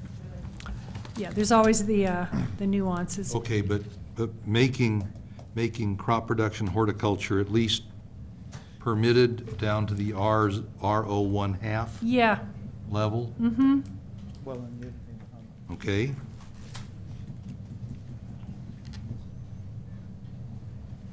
Ray, did anything that we haven't talked about yet, or that hasn't been written down yet, strike you as something we should talk about? Animal keeping. Aha, that was one that I came up with. that was the one right above it, but it does say Because- permitted. yeah. I'm still thinking about the resident that came up and spoke about animal keeping in their residential area and what's happening there, and we don't have Oh, I see. anything around that. yet. Non-commercial Yeah. keeping or Equestrian raising of farm facility. animals. Oh, that was right, equestrian facility. Equestrian. Is that what I think it is? So you can have one with the There's- CUP. Or even number of animals. I don't Even if it even weren't know which equestrian. zone that was in, but equestrian facility is a CUP Up until. down through our RO. Right. That particular property was, I believe, in the RO1 zone, and it was the challenge was where the lines between equestrian facility and animal keeping. And as the city staff has looked at it, our position is that the difference between those two is commercial versus non-commercial. If you're keeping animals for Right. yourself, and you and your family and your friends and guests, that is lawful animal keeping. If you are keeping horses For- as part of a commercial operation Mm-hmm. or a state-funded nonprofit operation, that is a commercial equestrian facility that requires a CUP. Yep. Okay, And if operated without a CUP, creates risk for your operations in the code enforcement context. but if you're, because if you go back to Makes attachment sense. B, page 2, there is the definition of animal raising and keeping. It says non-commercial keeping or raising. Right. Correct. That's what he was just So saying, yeah. you can't breed pigs in your backyard and sell them to the local slaughterhouse, because that would be commercial. But for yourself, you could, Yes. because that's yes. animal Yeah. keeping, You yeah, could- personal you could use. You could or- raise chickens and eat them Mhm. from your backyard. Agreed. But if you're selling them to a slaughterhouse or a collective or if you're running a tiny CSA from your backyard, that needs a permit. If it's animals, you would need a But- permit as a And where would animal that, operation. where would that fall in here? So if it's Because it's horses. not equestrian facility. Yeah, I was to say, if it's equestrians, that's equestrian facility. If it's not That's horses. like That's- manufacturing? that's Is that use of the considered animal food for- manufacturing? I mean, if you're For a commercial growing, purpose, but not eating it. Yeah. so if you're raising pigs for slaughter, Yeah. that's probably not allowed in Ojai. I think we would have banned that, to be honest. Well, I'm wondering if there's no line that approaches that use in any one of these tables, what is the legal status of such an activity? If there's no line, then it's prohibited. Unless it's It's the approved. same as having a dash in the cell. Exactly. Unless it's Okay. approved via a determination of similar use. I notice also that the definition of animal raising and keeping includes other animals determined by the director to not be common household pets. Does not include, however, exotic animals. Might be protected or endangered or, Right, so I you don't know can't- what constitutes exotic, well, they're, but can you There's a raise series of- rattlesnakes in your backyard if you keep them caged? There's a series of state rules that govern exotic animals, and I don't Okay. have the citation on the top of my head, but it's things like lions and tigers and bears, oh my, yeah. bears and it's the charismatic megafauna that all of them are endangered, and there's a whole bunch of laws Okay. about that. But it's basically like, Texas allows private tigers, California does not.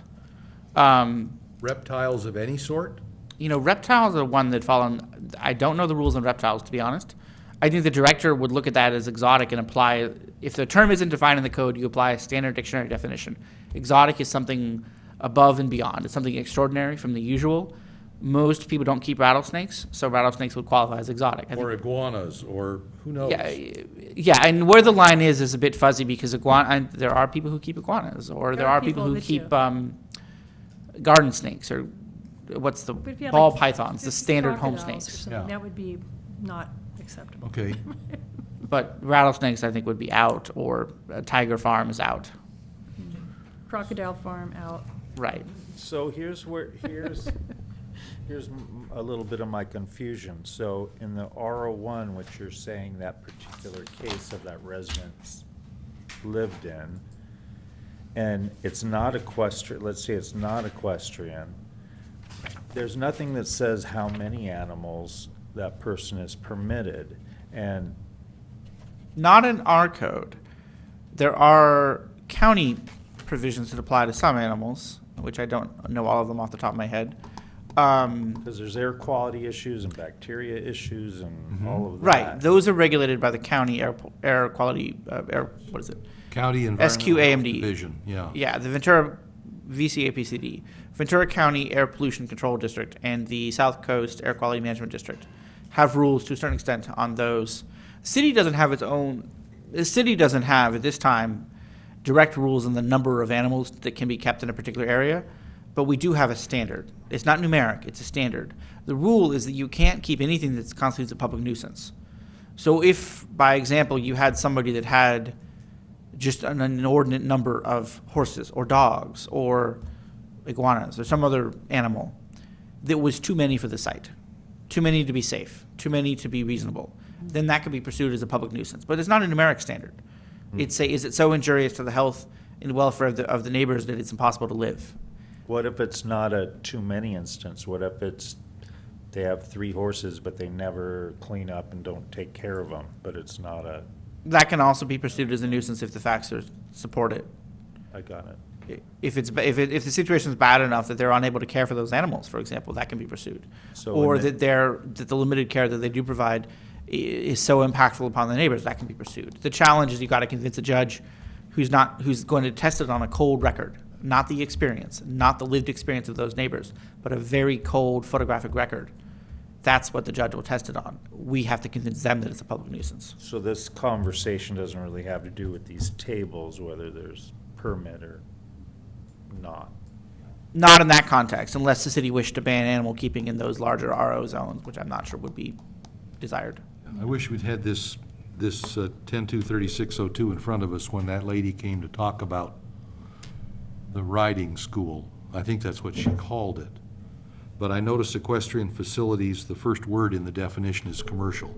Correct. So the first thing you'd have to prove is that Is it the commercial? person is actually being paid for giving riding lessons, I guess. Running a If business. they were essentially. not, then it's not an equestrian facility.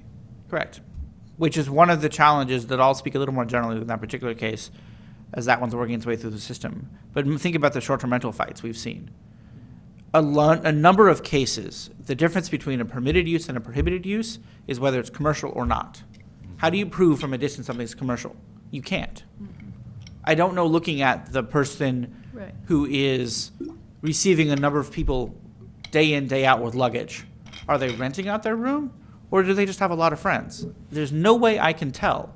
Literally, there's no way I can tell. True. Looking at it. There's no way the neighbors can tell looking at it. Now, it's a small community. We know our neighbors. We might think, oh, they don't have that many friends. I know Bob. He doesn't have friends. But the reality is, to a judge on a cold record, Yeah, you have to have it's more evidence. reasonable than not that they have friends. And that's the challenge of proving when the difference between permitted land use and prohibited land use is whether or not the activity is commercial. It is difficult for the lawyers to prove it to a judge on a cold record. And that's the reality. And the horse case is one of those, and there's some others where you have to convince the court that the person is doing something commercial, and we can subpoena we can subpoena records, we can force depositions, we have some tools. We're not without tools, but it's a challenge. And that's one thing to consider as we're looking at these Table 10 type land uses. For some of these land uses, we should think about, are we drawing distinctions that are easily enforced? Right. Or are we drawing distinctions where enforcement requires knowing the state of mind of someone? And Versus, say, maybe just- we adopt a limit, X Right.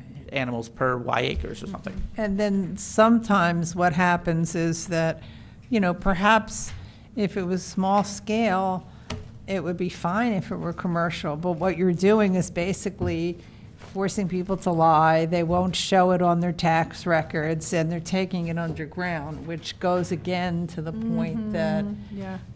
if you have a somewhat more permissive attitude, oftentimes it works out better in the end.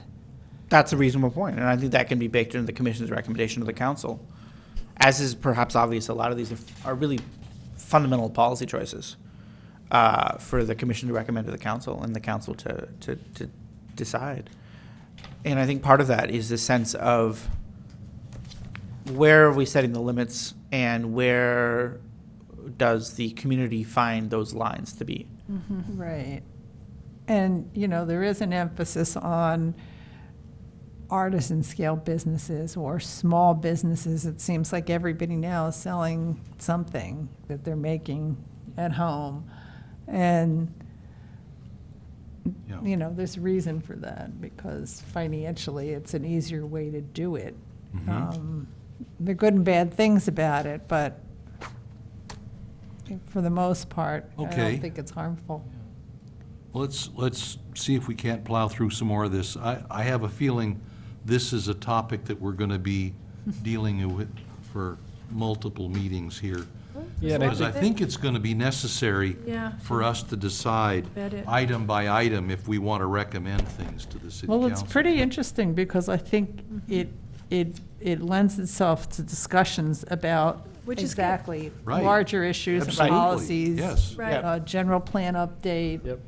And what direction you want your town to take. One of the things that we'll do for the next meeting, so keep in mind as we move forward, is we will bring back some other city land use tables, and we'll highlight areas where maybe we're very different than other cities, and we can kind of go through those too. Okay. So Yeah. we'll do that for the next meeting. At the same time, as the gentleman who spoke here initially made, I think, a very cogent point, Ojai is different from a lot of cities.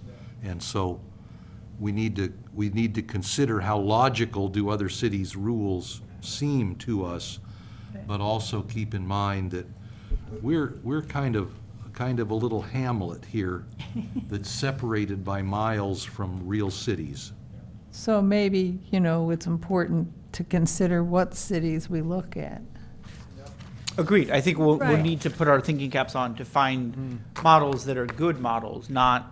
Right, not Los Angeles, God, no. for example. No, No, Los but- Angeles' zoning code is terrible, and well, not terrible. But it's hard. even I have though friends it- who work there, but It's, it's designed for Developed. Los Angeles' purposes, which are different for a city that has a population and a GDP larger than half the world yeah. in terms of countries.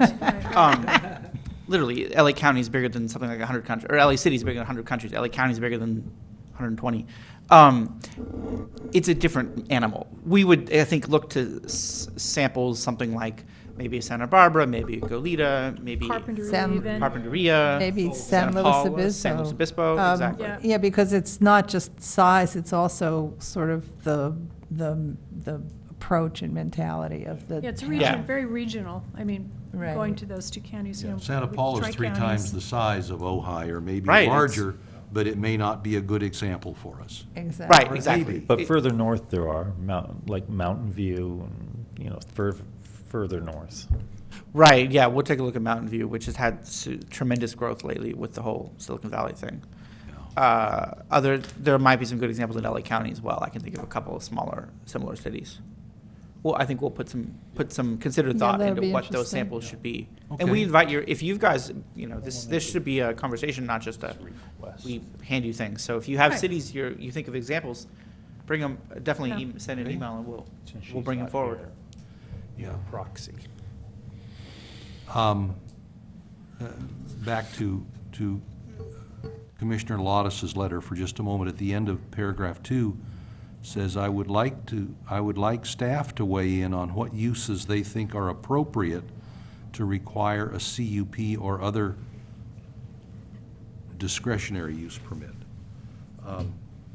That, I think, is something where we could use your advice from other places as well as your own personal experience. I know, James, you worked in Oxnard, which at least pieces of which may be similar to pieces of Ojai. Yeah, I don't think they're the best example for Ojai, but there's some But you some have relevance. Experience in another city right. with this kind of thing, so. Yeah, that's what I'm thinking too. I think what we can do is when we we'll come back with the 5 other cities, and then we can have some tying into that comment from Commissioner Lottis. We can have some feedback on here's some things we would recommend looking at, and here's some things maybe not. And we raised a couple today. Like alcohol sales was one I think that I think was a big one. The theater was another one, but we'll do that. We'll bring that back with the survey. One that I found particularly interesting was the outdoor dining provisions. Oh, yeah, I was right there right now, yeah. I mentioned it in my note, but here it was you can have a restaurant or a cafe by right in any of these 5 zones, C1 through MPD. But you're banned from having outdoor dining in 3 of those zones. I was looking at that too. On the other hand, there's a delicatessen. You have by right, you can be in 4 of the zones with a CUP in 1. Right. But you are completely banned from having outdoor dining if your business is evaluated to be a delicatessen. So there's not consistency, and I had Right, the same yeah, question. there's a restaurant cafe line, and there's a restaurant cafe outdoor dining line, there's a delicatessen line, but there's no delicatessen outdoor dining line. There's a grocery store Well, that's my other one too. line. Yeah. There's no grocery store outdoor dining line.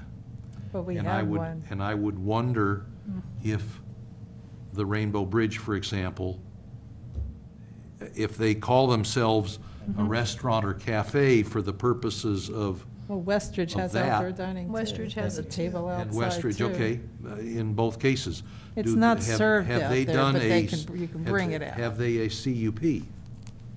Yeah. Um, Yeah, those are things I. Because there are a number of businesses along Ojai Avenue that have outdoor dining. And it's good. It's good. I'm not Right. objecting to it. It's the I'm just trying to inconsistency. figure out if we're all doing things according to an impartial set of rules. Right.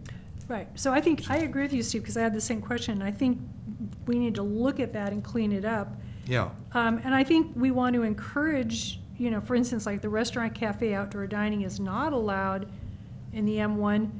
But my thought is, people work in the M1 zone. We've kind of made that shift where we have more office buildings and what have you.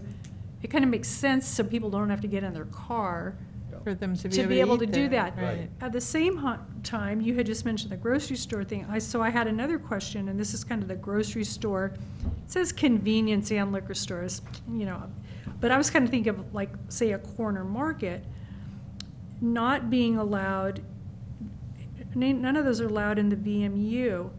But once again, I kind of get back to, I guess this is, it's new planning, but it's old planning, that ideally, you should be able to walk, quarter mile, half mile at the most, to go to things that you're going to be using all the time, whether it's a restaurant or even a grocery store. Yep. And not have to get in the car to go there. So, I would personally say we'd want to encourage that we could do that in the VMU. Whereas right now, both of those are not allowed, a grocery store or, it says convenience store. I was thinking more, instead of like a 7-Eleven, but like a corner market. right. It's like a But a mini grocery convenience store is allowed in M1, and a grocery store is not. And a Yeah. meat market is allowed. Yeah, so those two had the same thing where Yeah. there's, So, there needs to be more consistency. And also, why do we want them there? I think it's because we want it to be more convenient for people to be able to walk or bike or not have to just keep jumping in your car to go. Neighborhoods are A established that way. Exactly. Yeah, I think you hit on one of the questions that I was going to raise at some point as we talk about this issue is the M1 MPD zone overall. It doesn't really strike me as as what I think of as a manufacturing zone. It's really almost become more of a business It office has, it's like a business professional. park, yeah, So I think like right. looking at these, I think the M1 MPD categories, there are going to be differences between what we actually think should be there and what has been allowed in a manufacturing Well, zone in Right. other cities. Yeah. Certainly. Right. And I think, I mentioned once before about how vibrant downtown Philadelphia is because it is so mixed with residential and shopping everywhere. Oh, we had a case come before the Planning Commission where someone wanted to go out on the East End and have residences, including some affordable residences and retail businesses, all on a parcel right next to Seafresh. Right. And we just had a concept review, we talked about it, and they haven't come back. So I don't know if they abandoned the idea. It certainly would require changes to the code, because what they want to Right. do right now is not possible in C1. And we don't have the power to change a dash to a P or a CUP. Right. Right, we're just doing the recommendation. Yeah, and here's another one too. This is attachment A, page 7 of 12, under land use. If you go down to, it says offices, real estate not allowed in the VMU. But, I'm just thinking about all the real estate offices that we do have. There's not like what you call a heck of a lot of foot traffic going on all the time. It's, it's when somebody's coming in and they want to see the realtor and, they take them out and meet them at the site. You can have live-work with a studio in Yeah. front, but not in a real estate office. But that would be, if you had why not? If you had a small office, to me, I would think, oh, yeah, you should be able to do that. Right. Yeah, I'm trying to think of impact too. Like, to me, that's a minimum, I believe, impact. I think You know- I'm sorry. No, Just go no, ahead. you're good. No, we're on the One right. thing that would help me a lot is if we had an updated zoning map. And I suspect staff has it in their job jar somewhere, but there's, it's certainly on our list to get done. We've had, as we are all well aware, some staffing challenges, but it's on the list. yeah, and the fact that it's been 11 years since it was updated makes, and I don't know if there've been any zoning changes since, There's been a few. but just examples, the corner of Maricopa Highway and Cuyama is colored on the zoning map as BP, but I know it's a residence. Well, don't forget, there are some cases where what exists doesn't match the map. In other words, I don't know what's, You just said updated. Yeah. Yeah. there are cases of, like, there are houses in the C1. Single-family residents aren't a permitted use in the C1, but they are they predated being this. used as houses right now, or are they being used as commercial property? My understanding is there are single-family residences that are lived in by individuals. Okay. That exist in the C1 zone. They're not permitted uses. They're non-conforming, legal non-conforming uses, because they were established legally before the C1 was the C1, or before that rule was the C1. Yeah. In other cases, the map is also just straight outdated. I know there's some cases of that, too. Or things were done before there was a map. Right, well, because, and that's the thing, is the zoning Murdoch map. Cemetery is an example. Right, and there's, the distinction there is, the zoning map is a compilation of all of the collective decisions by the council as to what uses are allowed where. It doesn't necessarily map to what actually exists. The zoning map doesn't tell you if a use is legal nonconforming or not. And it Right. doesn't tell you what use exists on the property now. The zoning map tells you what uses the council has allowed. If you go in Given to do area. something new. Correct. Yeah. It's a looking forward document. Ideally, over time, it also matches what's there, but that takes time, especially with a community that has such a long history as we have. Where we have uses that have been around for a long time. So have all the things we've talked about been recorded tonight? Yeah, I think we're both taking notes, as is Sherry. I'm looking at 7 of 12 under business support services. What page are you on?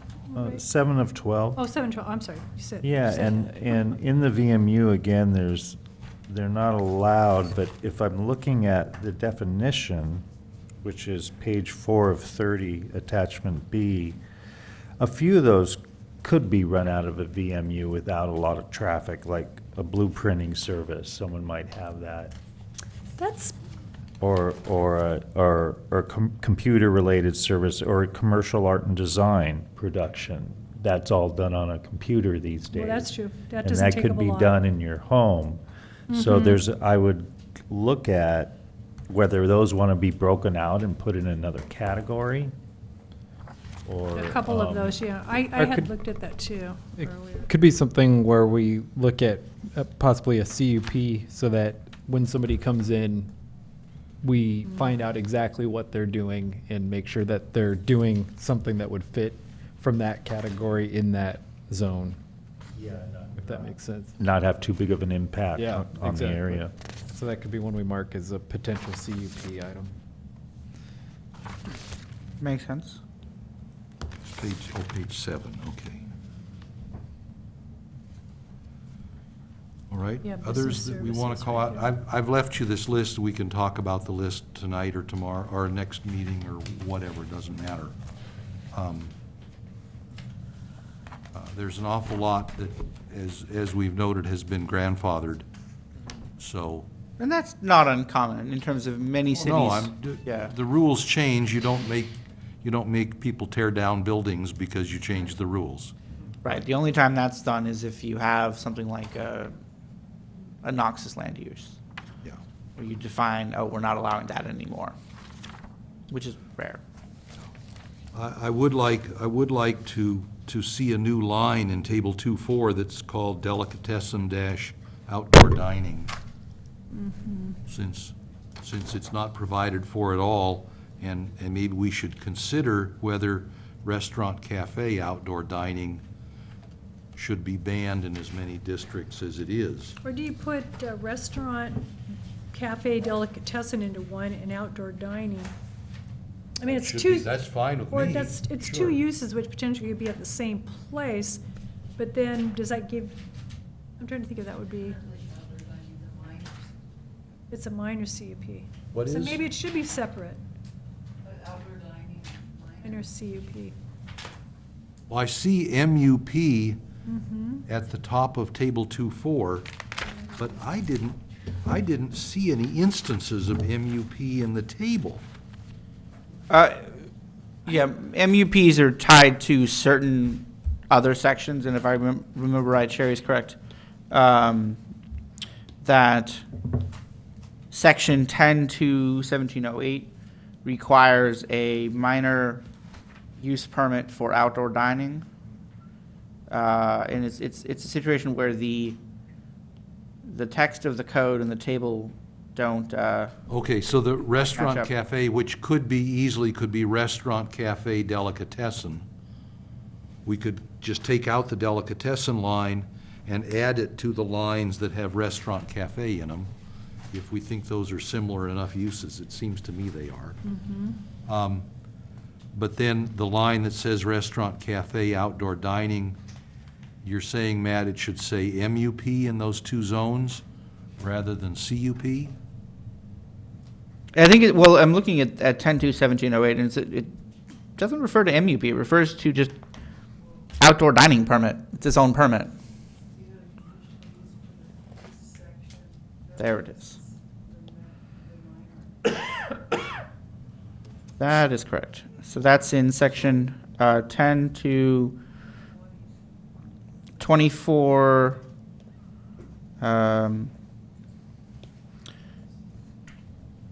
There it is. 10 to 2403, applicability, which is part of the conditional use permit section. It draws out 6 uses that require a minor conditional use permit. One of them is outdoor dining facilities. 10 to 2403B5. So we could, it seems like, to be consistent, it would make sense to change the CUP in that line to really be MUP. And call out, rather than 1708, call out 2403. Well, I think we have to call out both of them, because 10 to 2403 requires a minor use permit the minor conditional use permit. Okay. And then 10.2.1708 has standards for that permit. And Okay? the other thing that needs to The be line right added, below it has two call-outs, so that. exactly, we add that call out. The other thing that needs to be changed on that one is there's also a specific section in the encroachment permits chapter for outdoor dining permits as well there that also should be called out. And the difference as to when that's required versus these are required, and sometimes both, is if the dining is outside but on private property or outside on the public right of way. Right. If it's outside on private property, all you need is a minor conditional use permit. If it's on the If it's outside on public property, city property, you need both. The Like minor the conditional use- sidewalk? Like the sidewalk. If it's city-owned sidewalk or state-owned sidewalk, you need the minor conditional use permit plus the outdoor dining encroachment permit. Plus, And you I'm- have to have other qualifications. Right, exactly. And I am fairly positive that there are situations where we have not required both. We've said one or the other. And that's something that probably should be cleaned up overall, is those two sections. Okay? And in fact, the council's also looking at that, I think, James, is that coming back next time or the time after? One of these upcoming meetings, outdoor dining and the fees? Oh, actually, yeah. The September 10th meeting. Thank you. Yeah. That will include a discussion of what fee to charge for outdoor dining that's on city-owned land. That would be item 6 on the meeting next week is, Interesting. Does that same item also discuss parking requirements generated by outdoor dining, which are 0 right now? not to mind, that can certainly be part of the conversation, but I think the initial focus in that item being added to the agenda for the council was to debate how much to charge. Encroachment for public works, annual fee. Yes. Yeah, so currently. Right. This is planning and buildings. Yeah, so Public Works issues don't encroachment have- permits for outdoor dining on city property, so, but they charge a rate per square footage that is a lot less that somebody would normally pay to rent that kind of square Space, footage. So we're bringing back a report on what we charge and what a few other local cities charge to see if council wants to. We really This want is to in the encourage public that, right of I way think. again. Yeah. Wherever. Yeah, this is in the public right away. Yeah. Okay. And the fundamental policy question for the council is, do you treat that fee as a permit fee where we just assess permit costs? Or do you treat it as a revenue-raising fee to really affect reflect the fact that it's the use of city's land? Yeah. And that shouldn't be given away or given away cheaply. And that's a policy choice for council. Yeah. Because there's positives and negatives on both sides. And as you just noted, Vice Chair Nolan, that it, on one hand, the desire may be to promote that and encourage a city of outdoor dining, and on other hands, it might be, well, maybe we shouldn't be subsidizing private businesses. That's the policy debate. Parking can be part of it, but I think right now it's really focusing on price. Fees, yeah. I wonder about the price of parking as well. I went back into the code, and it's got a very low number in there compared to what I think is on the current fee schedule, but I'm not even sure the fee schedule is close to realistic. If you think that you're required to provide X number of parking spaces for The your in lieu fee activity, is what you're the in lieu fee, it's $6,000 or $7,000 a space right now. Right. Something. Yeah, But- that's but my if understanding. you- It's something like It's- 6,000 it's- and change. It's chump change if you start thinking in terms of buying a piece of property to put a parking lot on it. Mm-hmm. So it's not clear that we could collect parking in lieu fees for the next decade and still not be able to buy a piece of property to put those parking spaces on. Yep.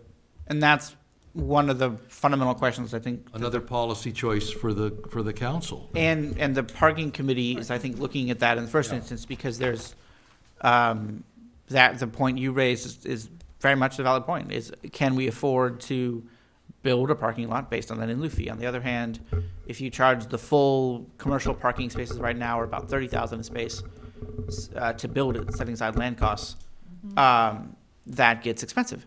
And if you have, say, parking requirements that require any new use in the downtown zone to pay 30,000 a space times X spaces, it ends up being prohibitively expensive.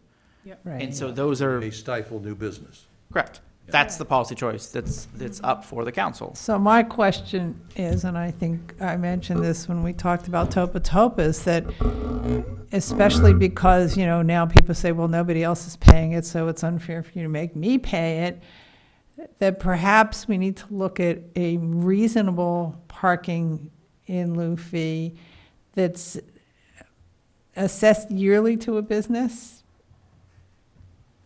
but it's not a huge number, and that we also, if we have parking lots, we should charge for them. All valid points for discussion. Yeah, or Certainly Ojai's, Or metered parking, I don't, right, we have a culture I'm of sure that I agree, free but, unmetered parking. Yeah, there, we do a have lot that. of, that's what a lot of communities have, because it supports, maintaining the streets and whatnot. Chair. Right. Yeah. So back to the chair, could I point out one more thing on here on Yes, ma'am. page 3, 8, and 10? All talk about telecommunications facilities, Oh, I was looking at, and Which they all have the pages? wrong reference, because there's no 1712, yeah, Yes. I had a, 1014. Yes. All, Sherry, could you run that citation by again? Page 3, So it's- 8, and 10 on attachment A. Telecommunications is at the bottom of each. yeah, I had mine Right. circled. Yeah, that we need to Note is update. 1014. yes, I missed the one on table 2.2 for it. The- 2.2, the I did code call is it out in 2.4 and 1014. 2.6. Yeah, we updated There is that no code. 12. Um, And then page 8, it references 12, and then page 10, it references 13, which is formula business. And then on page 12, it says broadcast studio, and I didn't know what the difference between telecommunications or broadcast studio would be. Because I didn't find broadcast Broadcast studio. studios, It's like a radio type I didn't see station? that like a in radio the- station or a television station, I It guess. wasn't in the definitions. Telecom is AT&T and Sprint. yeah, Right. there is a bottom Broadcast- of attachment B, page 3 has the broadcast studio definition, There it is, gotcha. and Thank you. it's like a radio and TV studio. Thank you very much. Versus telecommunications facilities is the antennas, cell towers, Yeah. which are subject to special rules. And a full-scale broadcast studio might have both. Might have the studio building and an antenna on top. And it would need both permits. Although there are special rules for antenna that tie to the federal, what's the phrase for it? The PSN, the public switch network, And telephone Only antennas. listed in the IRs and the SP, so. Yeah, that's a good catch. We need to update those references to refer to our new wireless ordinance, which you'll recall we adopted back in 2015. Right? That replaces the 1712. Along with the broadcast studios, I notice it's broadcast studio is allowed in M1, but not in MPD, and it seems to me like it's more of an MPD kind of use. It's an office building kind of thing, not a Broadcast manufacturing studio, right. facility. Right. It's a good call. So, where would a podcast facility fit in? I guess it depends on Broadcasting. I would say how broadcast. the podcast works. Are you, Isn't this a podcast facility? I was just saying, podcast facility is your phone. I think yeah, your phone, I guess. that's actually a good example. That's an example of a use that will be tested on a determination of similar use. Yeah. It's something that didn't exist until fairly recently. Certainly didn't, wasn't contemplated in 2004 when this was written. And I think it would be tested. If somebody applied tomorrow for a podcast facility, I would expect that the director would ask some questions. One would be how many employees? Two would be how many regular visitors? If it's no employees, no visitors, it sounds like a home occupation. Yeah. It's just a guy and a computer. If it's, I'm going to do, Interviews biggest and- podcast in the world, and I'm going to have weekly guests, and I'm going to record daily, and I'm going to have 3 employees, and I'm going to have a marketing person, and I'm going to have an accounting person. That sounds like a small office. We'd probably put that under a small office. That probably would be defined as similar to small office. And if it's going to be, I'm going to do a televangelist podcast with a live studio audience of 1,000 people, well, that's going to be something else. I think it would be tested against, take the use, break it down, what are its components, and then look at Right. and look at what they're that proposing. home occupation is not allowed in either M1 or MPD. No, home occup- Broadcast studio is in one, So you could be there and if you not wanted the to. other. Yeah, so it kind of would fit into it. If it's a guy in a computer, it'll be essentially allowed anywhere because the impact is nil. Oh, Back of attachment A. No, I'm sorry. There's not on M1. 8, 8 of 12. 8 it's of on 12. 8, and it's on 12 of 12. If someone already has a pre-existing office and they want to start doing daily podcasts, bringing in guests, but they already have an established business that might even be a different use, but they have the space to start doing Like podcasts a real estate office. that might advertise their product. Like or related something, to their or product. related to. I mean, I think it probably would fall under, general business office, business and professional office. So it wouldn't be a broadcasting thing, it'd be an adjunct to their business. Yeah. It's almost like a marketing, I wouldn't think it would be a broadcast studio. To me, broadcast studio means you're radio tapping into station. For me, that means it's a television. live transmission. right. right. Although even that's, if you were thinking Podcasts about generally aren't, but they can be. they A lot of them are live stream, yeah. even live stream, it can be. I think this is one where the new media modes in our old systems don't quite match. To me, I think a broadcast studio is going to look at how big is it. Is it a studio audience? Is it a whole back office? Is it a whole space? Yeah. Is Does it- it become an auditorium and theater? Right. Is it a studio audience in front of a stage, or one of those things where you have like an old sitcom where you had the Right. Lazy Susan stage, you have Cameras. the yeah. apartment, and you have the think Friends. You have the apartment and the coffee shop. They're two main spaces, and they rotate on a turntable in front of a stage. That's a broadcast studio. Now, whether that feed is sent out over the airwaves, literally broadcast, or whether that feed is sent out over cable, or that feed is sent out over the internet, I think all three of those, that's still a big facility with a lot of people and a lot of people drawn in, so probably some parking. We're going to need to think about circulation. We're going to need to think about disability access versus is it a guy in a computer or two guys in a computer? Maybe that's the same demand So it might as a be lawyer's office where so you it have a might couple be of guys in a Similar computer. to a recording, a small I was just going to say a studio. recording Yeah, studio. I think it's probably going to fit Yeah. in that category, That which was I my think next question, yeah. is a defined category, if I remember right. Or at least it would fit in. I mean, maybe there's a media facility that needs to be added, that, Yeah, To that might- update it, several things. yeah, like kind of something a where all-inclusive term that covers broadcasting, recording, all of that. They're similar. I think that would be a good use to look at, is some kind of a media facility.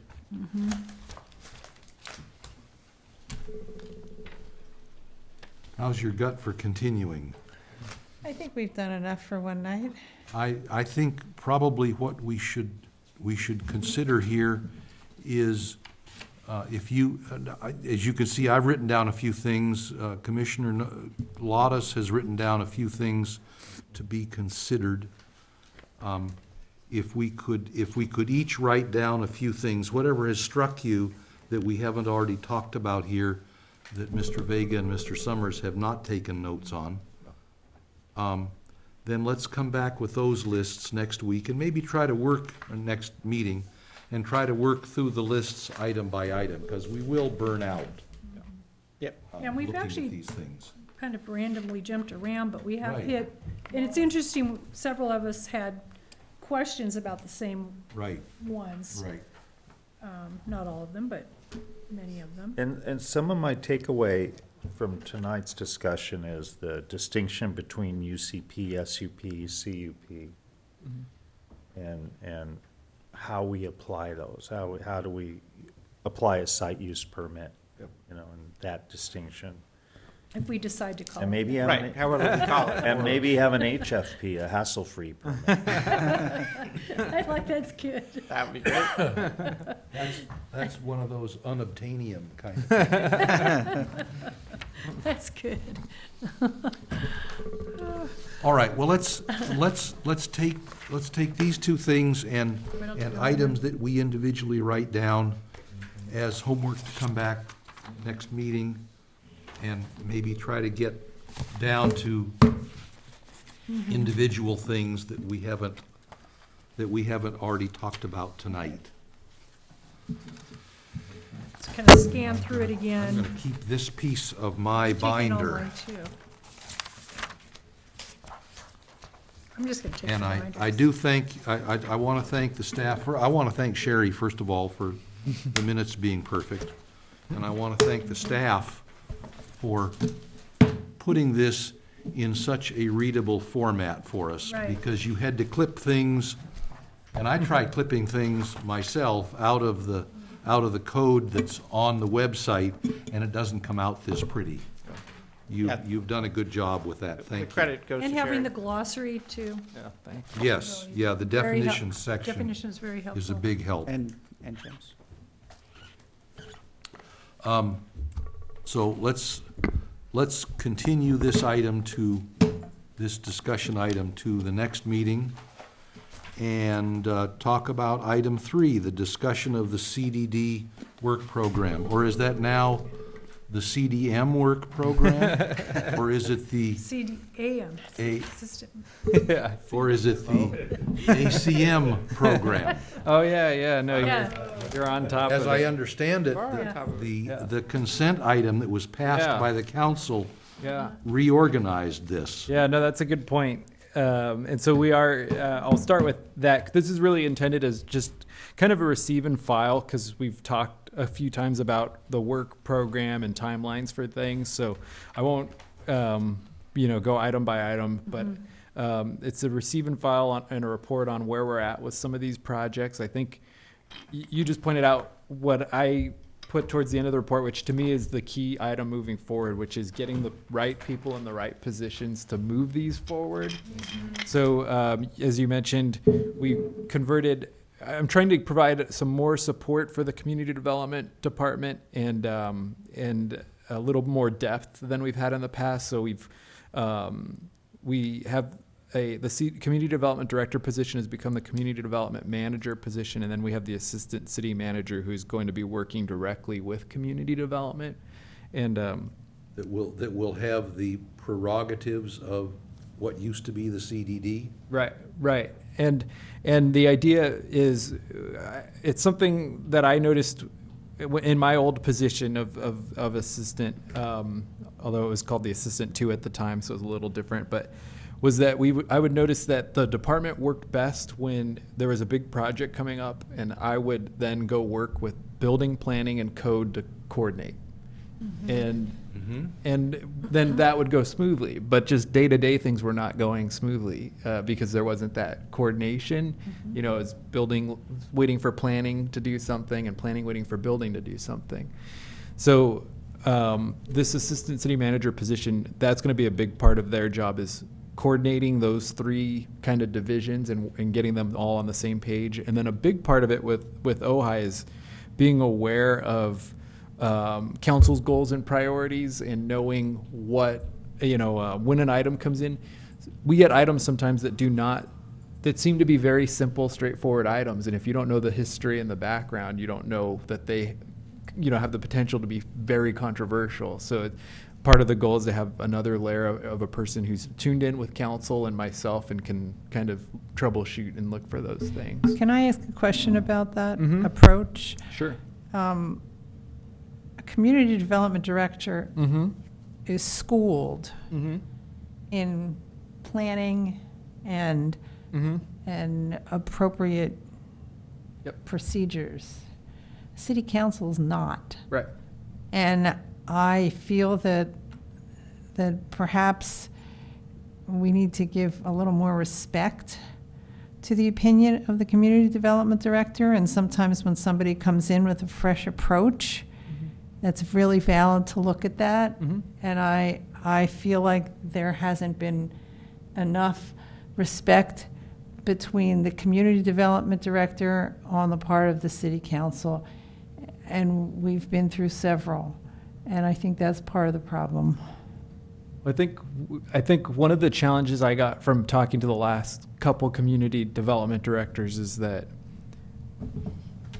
the way it's set up currently, the director is expected, or the way it was previously set up, I should say, the director is expected to make progress on these big projects while also managing day to day, while also attending, council and commission meetings. And it's a lot for any one person. And so part of what I was looking at doing with these is kind of splitting some of those up where we have the community development manager who has the expertise to work on these projects and move them forward and know all the issues. And then we have the assistant city manager who maybe handles more of the attending council meetings and things like that, and understanding what the objectives are. But it's kind of splitting some of those tasks out among two people instead of expecting one person to make it all happen. Okay, as long as the assistant city manager has enough knowledge and background to help us with those issues that we question the city staff about regarding different issues Yep. and policy and procedure and what makes sense. Yeah. And that doesn't address my point of view that the training of a community development director, a planner, is different from a city council member. And that I think that we need to pay heed to the fact that planning person may have good background skills and training and expertise, and perhaps could help the city council look at things in a more widespread way, as opposed to the city council saying, we want it done like that. I feel like our city council isn't always open to input. And I should have stated, both of these positions, one of the differences between how the assistant city manager was recruited before is both of these positions are requiring planning experience. Okay, So, that's good. yeah, so I think that will help address some of those concerns. Right, and then we need to make sure that our city council respects their opinion, So, respectfully submitted. we're respectful about everything here. I am curious then, the section that we have, section 4, that's called director decisions, Yes. that in effect will be the decisions by the assistant city manager now, upon the recommendation of the community development manager? Yes. Okay. So, all right, just so I understand that. And who would be attending? I know you're attending now because you wear all the hats. Yeah. Yeah. I pity you for that. And But applaud. would it be the assistant city manager, or would it be the community development manager that you would expect to be occupying that chair when we have a planning commission meeting? Yeah, so that's the nice thing is having some depth, because we're going to split some of the meetings out. So we probably are going to have one position, probably the community development manager position, who focuses more on historic preservation. So they will be attending the Historic Preservation Commission meetings. And then my assumption, but it depends a little bit on who we get and what their skills are on each, but is that the assistant city manager will typically attend planning commission. But I also think that they will be pulling, there will be meetings where there's the assistant city manager and the community development manager Both there. when they have projects that they're bringing forward. So, Okay. yeah. So it's a lot of it is just, there is some trying to, split some of those things out, but it's also just providing depth. And also just like we're seeing right now, if we have one person out right now, I'm at these meetings, and it would be nice to have a couple of people that could cover those Skilled. meetings. Yeah. So. Up to speed. Okay. Any comments or questions by anybody here on tab 3, the CDD work programs? I guess also, wherever it says in the code, now that we've reorganized, if it says the director, we'll have to change those words too. That's actually, I'm glad you mentioned it. That's something I was going to mention as far as we do the Title 10 cleanup, That's that we're part going of- to Part of bookmark, my suggestions Yep. to Suzanne. Yeah. bookmark all those parts where it says Community Development Director for future change. Yeah, and we can always, one is you just change it to assistant city manager, do a find and replace. The second is to, as desired, keep the term director and then redefine it to be, define director at the beginning to be Assistant or? community development director or assistant city manager as appointed by the manager. Right. And in the interim, until the- Manager who also has the function of the community development director. Exactly. And then at the current time, once these people are hired, before the code is adjusted, the positions are the same, or the powers are the same, because the city manager has the power to appoint someone to that role. Right. So you can give somebody those powers, but not the title. The, on page 1 of 2 on this CDD work program, where it says, begin general plan update strategies as part of the budget. I don't understand that one. And that was, to be clear, that was, so what it was saying was that as part of the budget in June of 2018, the plan was to develop the general plan update process and strategy. And As part Budget of, for that?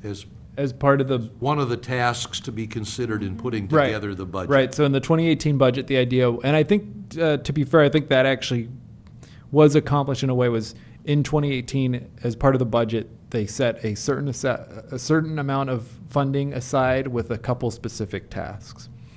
And Okay. so they did do that in June of 2018. Now in June of 2019, we're hoping to actually really get the process started. So we've moved a much larger portion of the general plan fund into the budget for this year's Okay. project.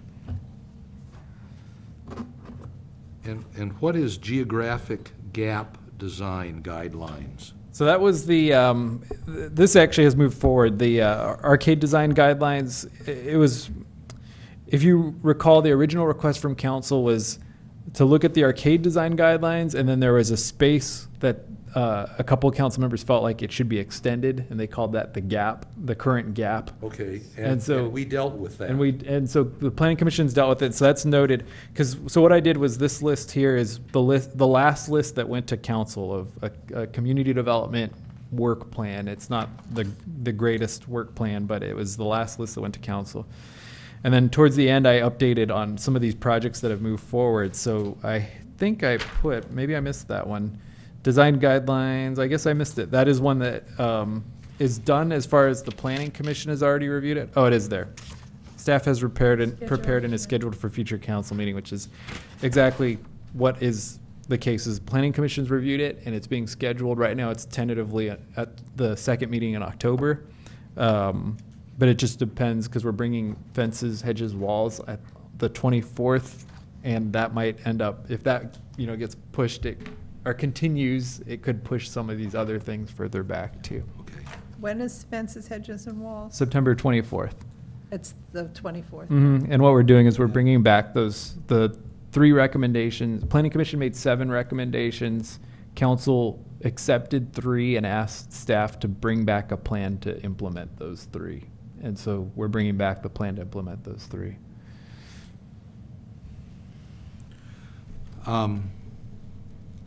This is outside our purview. It's under Historic Preservation Commission. Mhm. I'll ask you a question after we clean up here. Okay.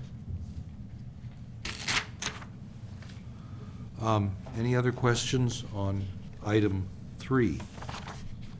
If not, we'll move to item 4, director decisions. And anything that went clunk or that you have more questions about? I was curious about it's nice, it's short this time, just 1 page. The last item, a pre-application conference for a rezone at 1610 Grand. I went and looked at Google Maps, and it looks to me like the actual access to this property is off San Gabriel, not off Grand, but I'm just curious what rezoning was being discussed there. It looks to me like there's some kind of a water retention facility up on Grand Avenue, and then south of that, with access via San Gabriel, is this actual parcel. And Oh, I know the one you're talking about, in Grand, that's actually. They're not considering it anymore. Oh, I was going to say, I don't remember that one moving Pulled it? forward. Yeah, I think they Okay. pulled it. Yeah. answer that. So the answer is, you don't need to know. It's no longer on the list. Next. That's fine. Item 5, tentative agendas. So, I do oh. have a comment about that. Oh. I mean, it's already water under the bridge. But I heard Councilwoman Francina's voice in my head when she said quite a while ago, putting down gravel heats things up more, and we're trying to cool things down. And so when I read that the police department also put gravel over there, It's becoming a trend. there's gravel in front of City Hall here, I just heard Sousa's voice in my head, that's. reminding it's us how in lieu much of it that heats evil everything stuff up. called grass, Yes, Yeah, but I think. or cement. that evil water-sucking material Well, called grass. When it's sometime, and I hope we get back to look at the landscape standards, I think that's something that we need to look at, because in certain applications, it is the right material, but in other ones, it should be limited, and we can go into it later, and I could provide data and what have you, but. Well, as the local She's right. expert on these kinds of things, how do you feel about DG versus gravel?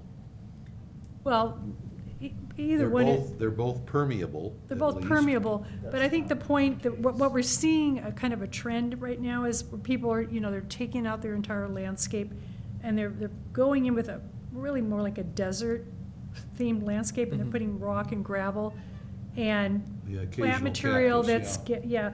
And so what that does is, I mean, not that everyone is gonna do it, but it starts changing it affects the soil, it heats the soil up more by having a gravel or a rock surface. It also creates As opposed to lawn or bare soil? Yeah, I mean, mulch would be better. You're not feeding the soil anymore because you've got like an inert material, Yeah. whereas a mulch will break down, help feed the microbes in the soil, add organic matter. And also, you're actually creating more of a heat island effect, which is something we want to reduce, because that actually heats up the climate, increases the evapotranspiration rate, which now you're losing more water into the atmosphere. So, I mean, it sounds really more complicated, but I think it's the kind of thing where if we're looking at, a design guidelines and we're saying, you can only use certain colors, I'm not saying that people can't use that in a landscape, but I think we need to have some criteria where, yes, you can use it for a parking area or for an alternate for like a patio area, but there's a limited amount of square footage that you can do it.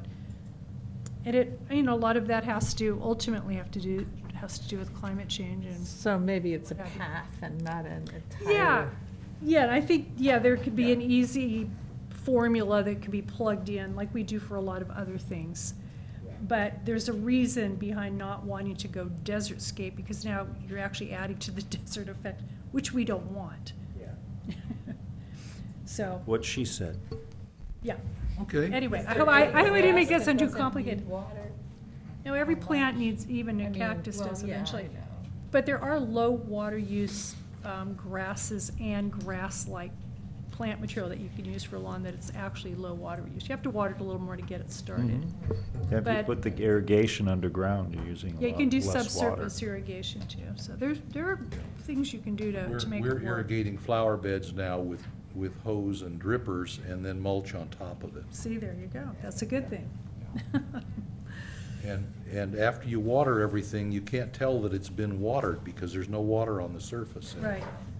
You're minimizing the evapor. And I wasn't knocking Chief Fryhoff, I was just. No, it just happened to, I saw that too, Ray. Yeah. Yeah.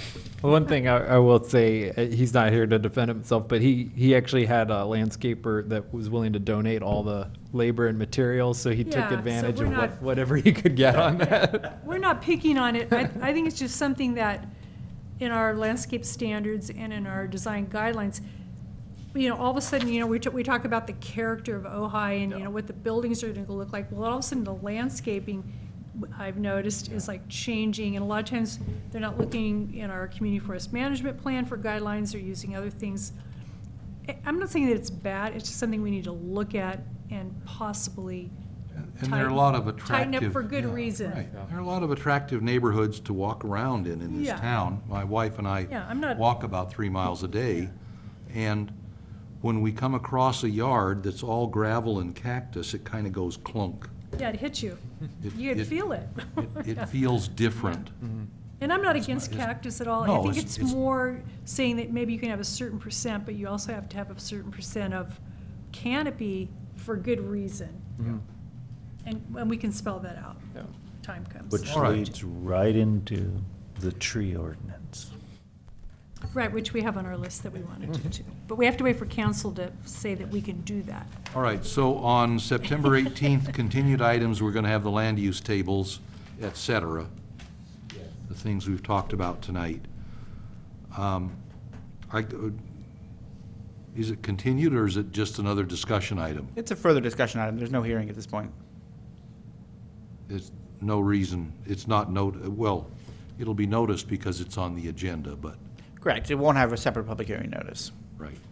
Okay, October 2nd, the Gables Concept Review. This is, what, half a dozen or so new homes along Olive Street? Is that?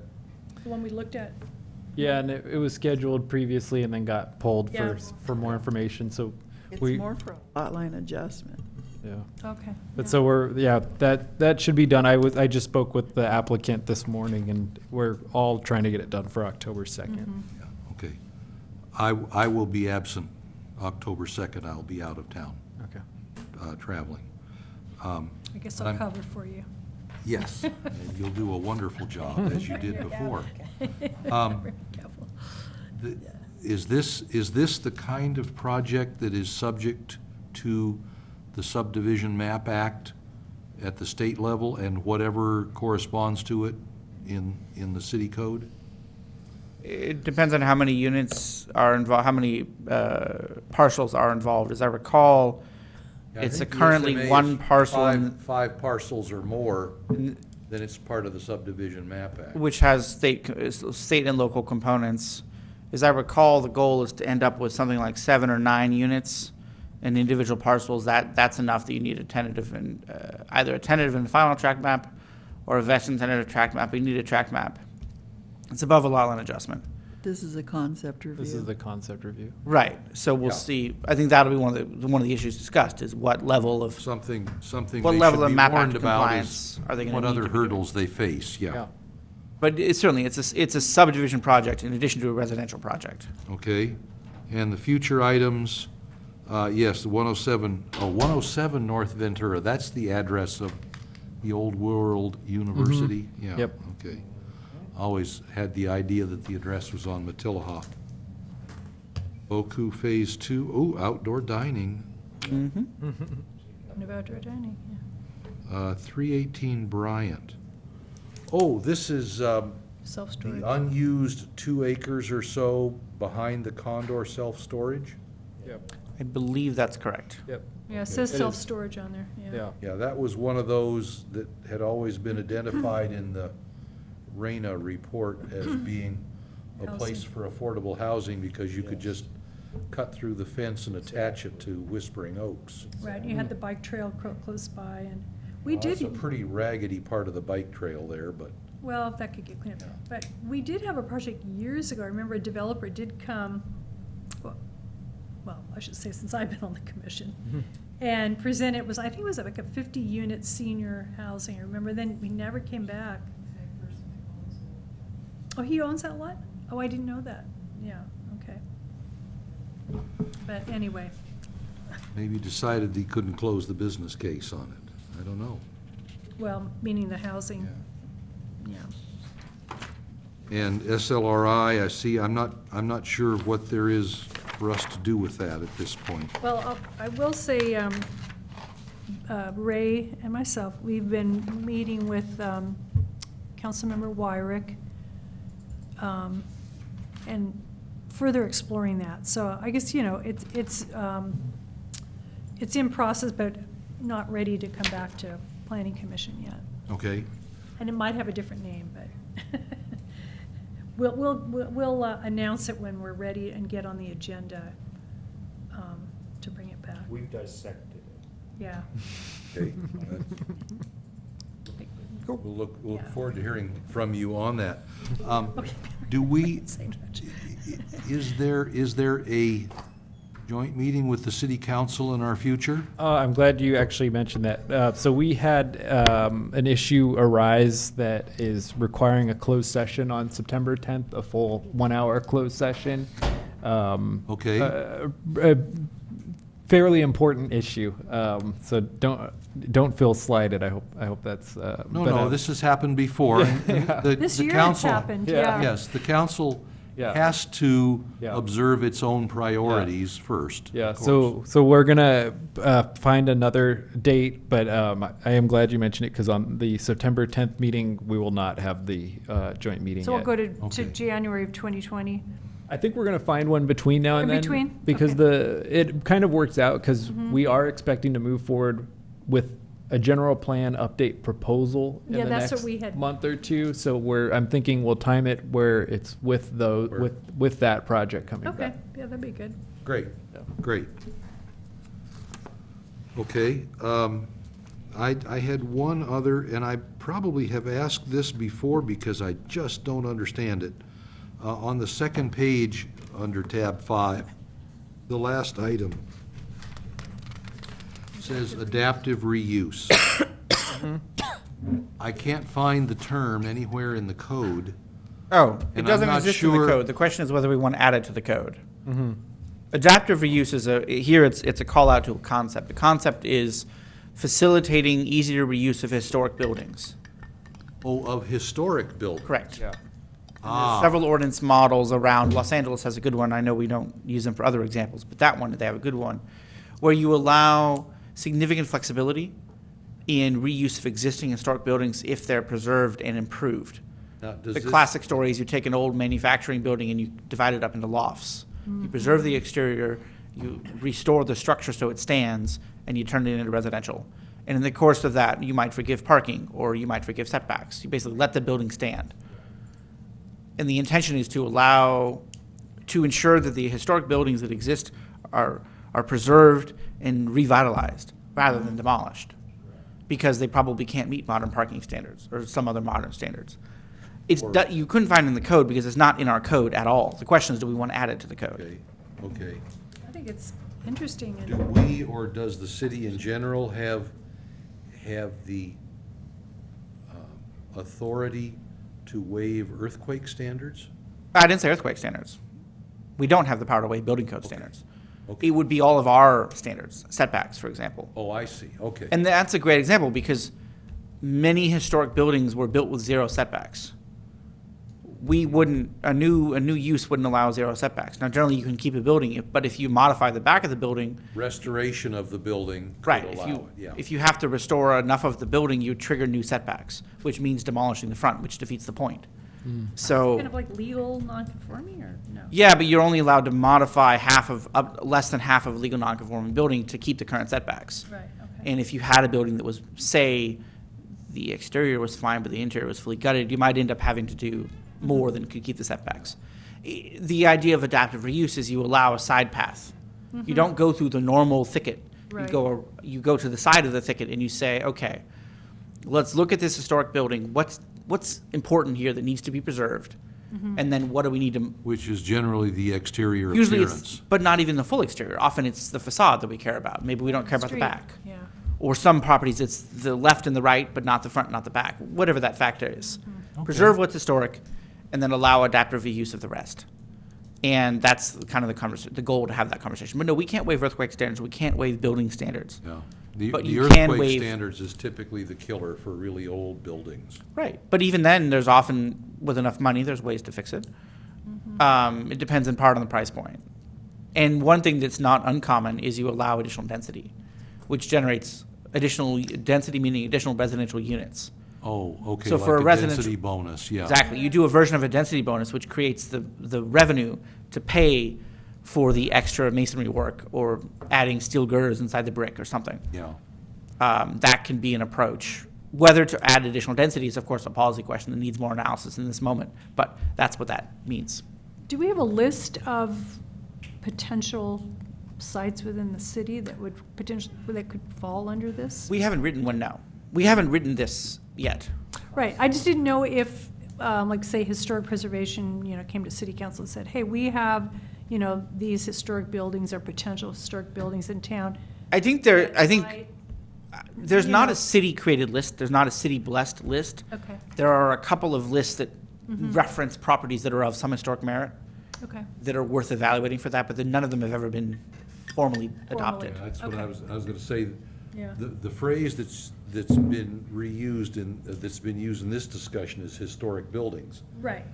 And in the city, we have landmarks. And Exactly. we have sites of merit, which None don't exist. have any protection at all, because that list has never been approved by anyone. But Yeah, it's a city not, list. it's not clear. I'm sure a landmark would be a historic building, Well, and that's but one of not the, necessarily vice versa. correct. That's one of the policy questions is, with an adaptive use ordinance, do you apply it only to landmarks, or do you apply it broader? That's a question. Yeah.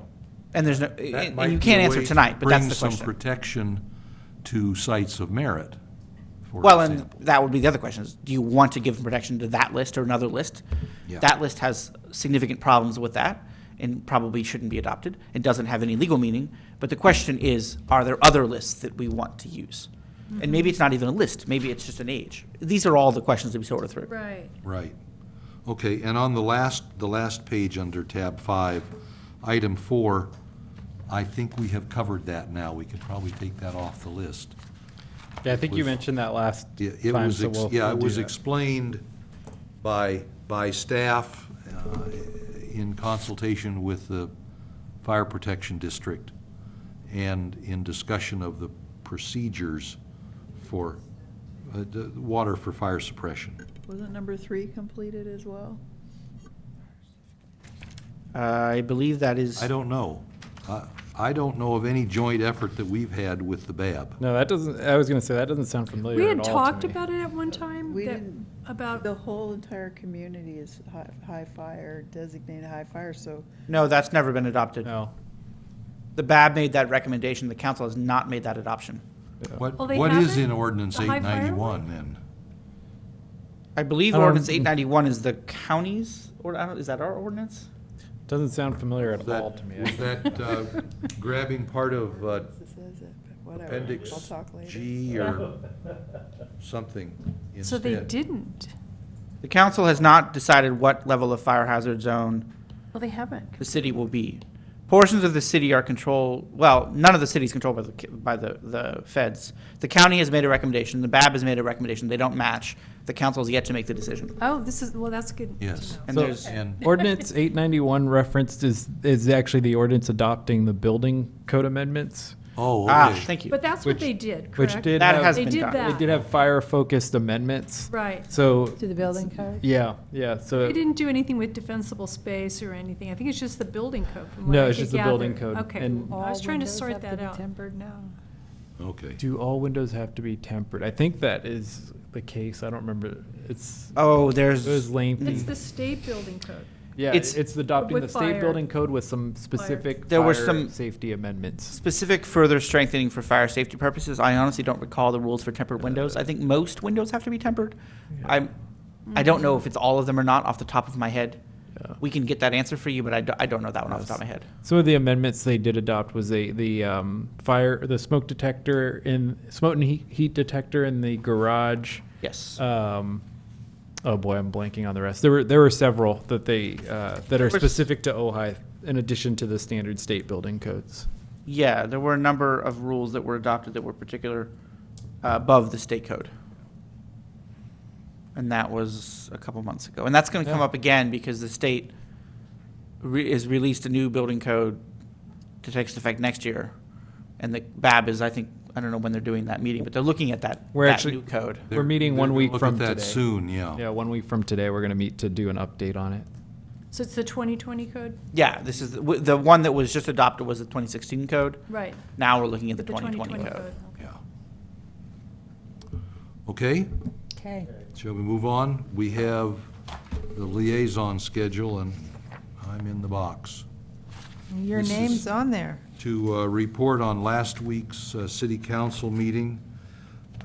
There were a myriad of people that came through in public communications.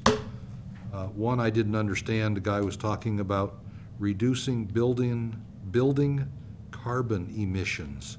He talked about decarbonization and a REACH code. Right. I don't know what REACH stands for. It's an acronym for something. And then another person stood up. He was opposed to the 5G telecommunications stuff and noted that the DC Circuit, this is the 11th Circuit Federal Appeals Court,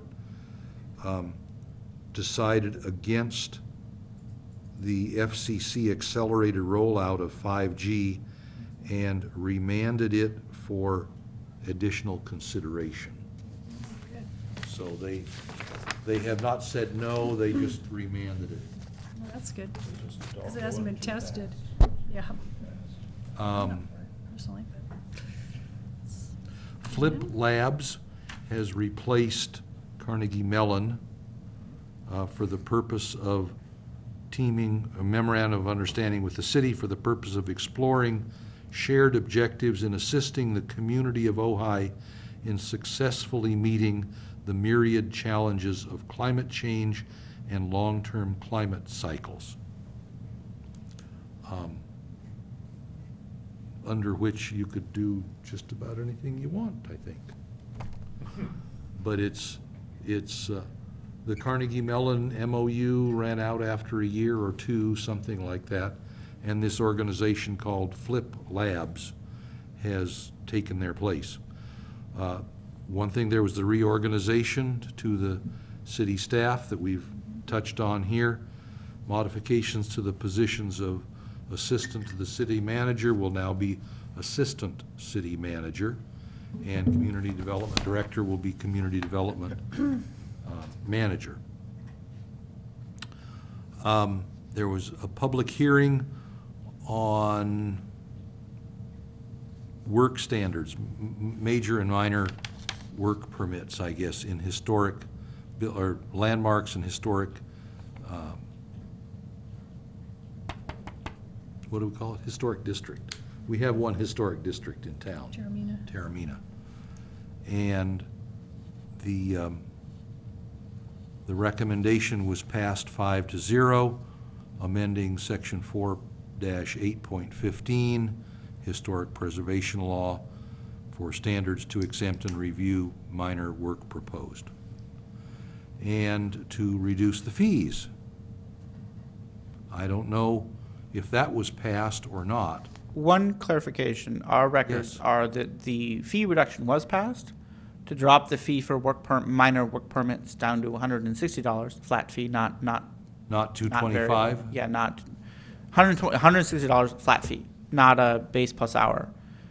And second, the ordinance was not introduced in favor of the council directing staff to bring back a review of options to accomplish the problem solving another way.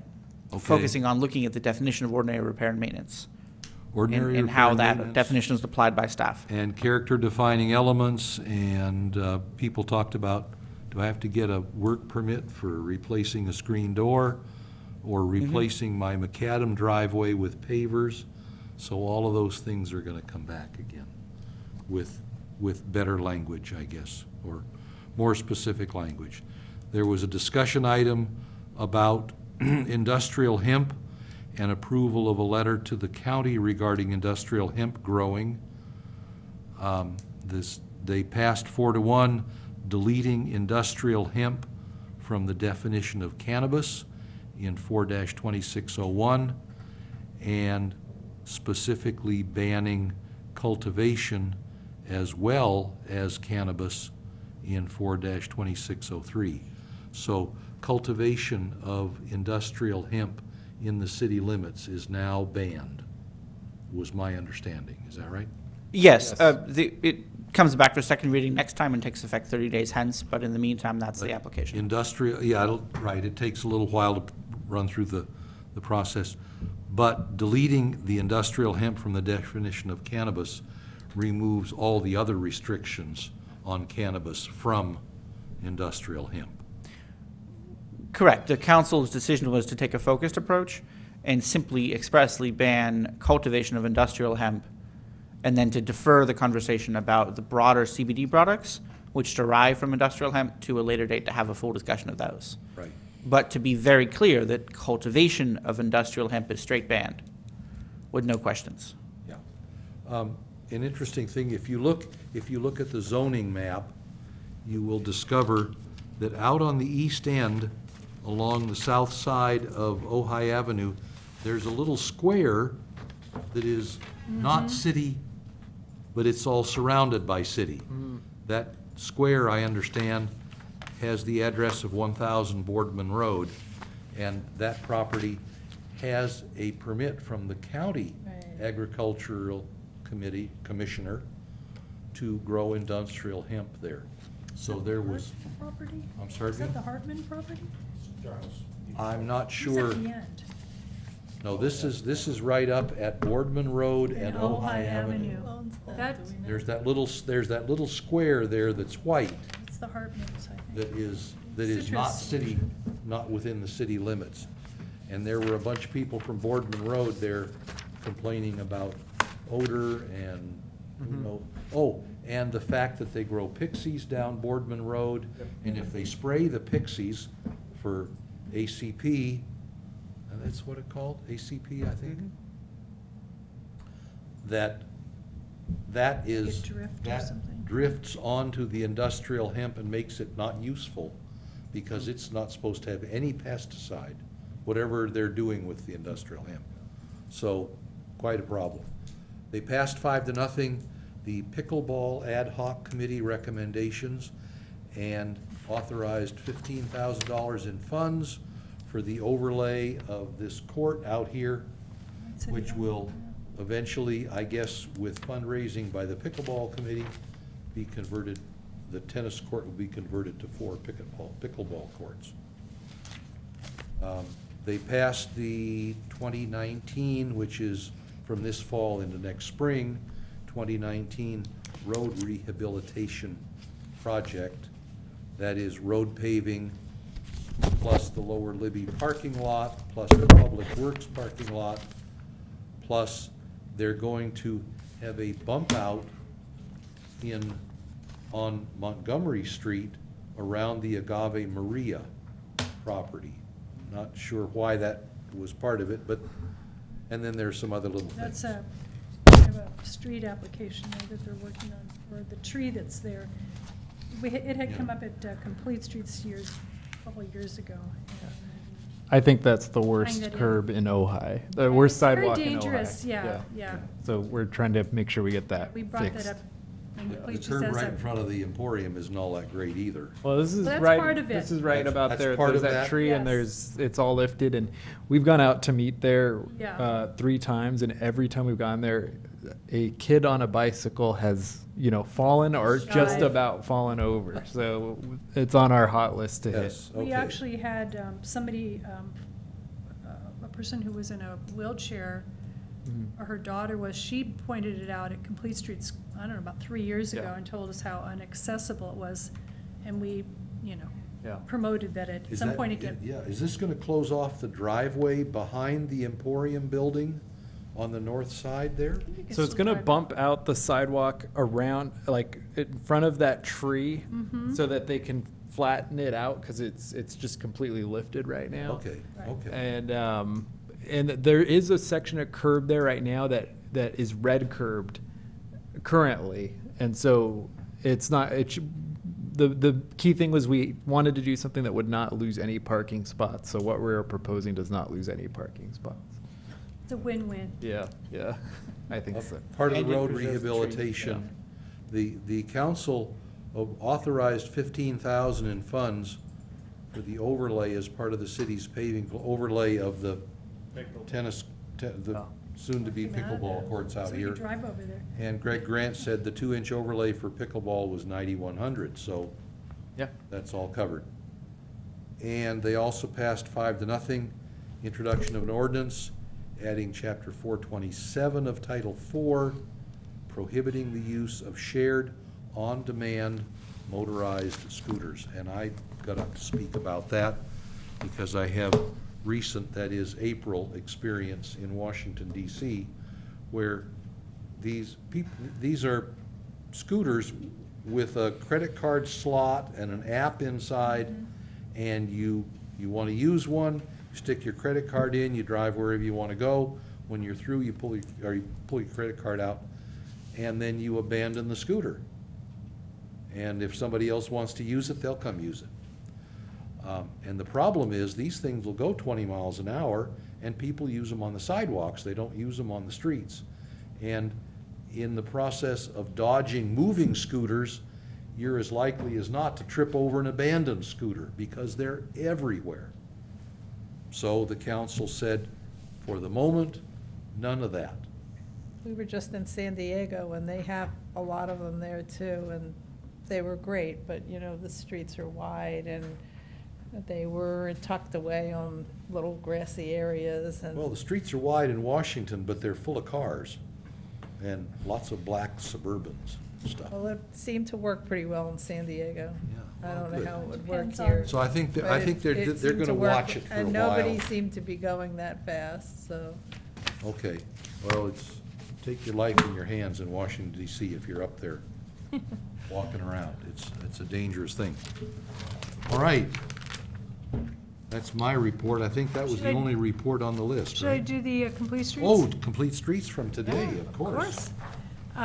So we had our regular monthly meeting today. We actually met with Dave Rogers, who's the operation director for the Ojai Unified School District. And we met with him at Topa Topa. And so basically, what we're now working on in Complete Streets is a safe routes to school and safe routes to parks plan. A week or 2 weeks ago, I'm trying to remember the date, Councilmember Francine and myself and another Complete Streets member met with the school superintendent and the operations director. We had a meeting there at the school district. And basically, they're very interested in Complete Streets applications. They've done a lot of their own kind of research and data finding, which they're continuing to do, with, you know, at the school, kind of ingress, egress, and then on some of the adjacent streets. They've also started some polling that they've done with parents, and we discussed that today. Dave is going to send out another poll where he can get actually some more information. And once again, similar to the Complete Streets poll that we took through the National Complete Streets Organization, I'm trying to remember, it was 2011 or 12, but that was a while ago. Generally, the response we got back from the schools was, it's not safe, but if it was safe, we would consider having our kids walk and bike more.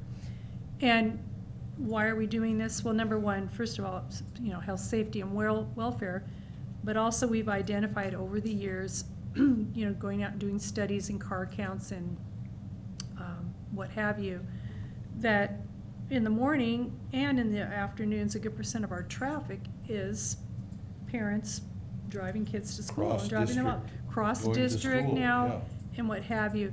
So today he gave us some data. I don't have the exact right report in front of me, and I realized I left my Complete Streets bag and didn't bring it with me. But he gave us some data from each, from the elementary schools. But we're also, and the ATP grant pretty much covers Nordoff with some fine tuning.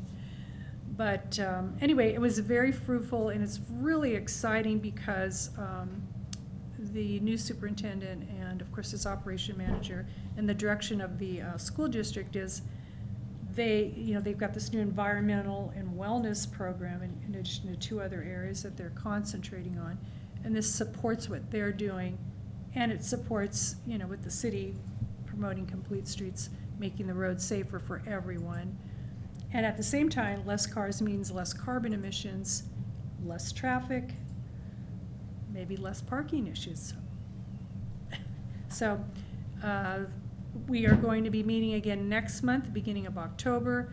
Right now, I'm actually having some aerial maps produced that we're going to be using for mapping all these routes and suggestions.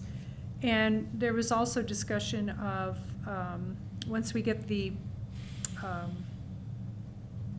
reports back from the school district on comments from the parents and the staff, possibly even doing some kind of a workshop at the school. And right now, we're kind of concentrating on Topa Topa, and coming up with some solutions.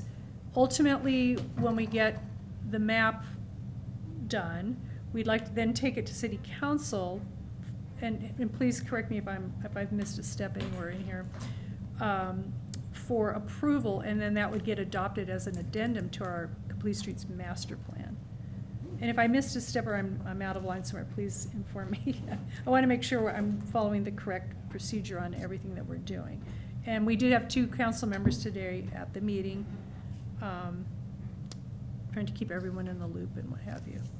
So, Steve, Also, anything else? Yeah. Well, we convened the meeting under a shade tree at Topa Topa Mhm. because that is the elementary school that services the city, inside the city limits. Predominantly, yeah, elementary. Yeah. There's San Antonio to the east and Miners Oaks and Miramonte to the west that have just as many needs for safe routes to school, but they're not within the purview of the city primarily. And with Topa Topa, they have already established what we pretty much all knew anyway, that Grand Avenue is a major impediment Right. to kids walking or riding to school. Safe crossing of Grand Right. Avenue, but also safe crossing of Ojai Avenue. Yes. Because they do have kids that live south of Ojai Avenue that go to Topa Topa. And so it's kind of start out the survey by saying to parents, what's the biggest barrier to you allowing your children To not walk or bike. to walk or bike to school? There's buses, or do they all? They do, but they only have 3 now. They used to have, I believe it was 10? Yeah, they must have pushed the boundaries Yeah, so they're out limited. so that Yeah. you have to live farther from the school to get a bus. But they're hoping to do that more, he was saying today. Right, they were talking about About planning with using that. more buses again. Right. But they have to establish some good guidelines for how to do it and be fair to everyone and drawing the boundaries and all of that, of course. And I also wanted to point out that Steve is correct that, Topa Topa is the elementary school within the city limit, but we're gonna be looking at the entire school district, even though we Right. do know Yes.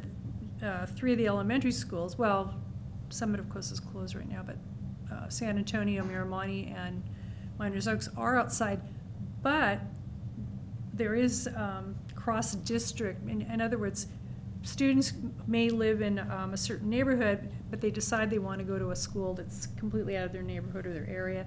They're allowed, so what's the term they call it, inter-district? It's intra-district. Intra-district, thank you.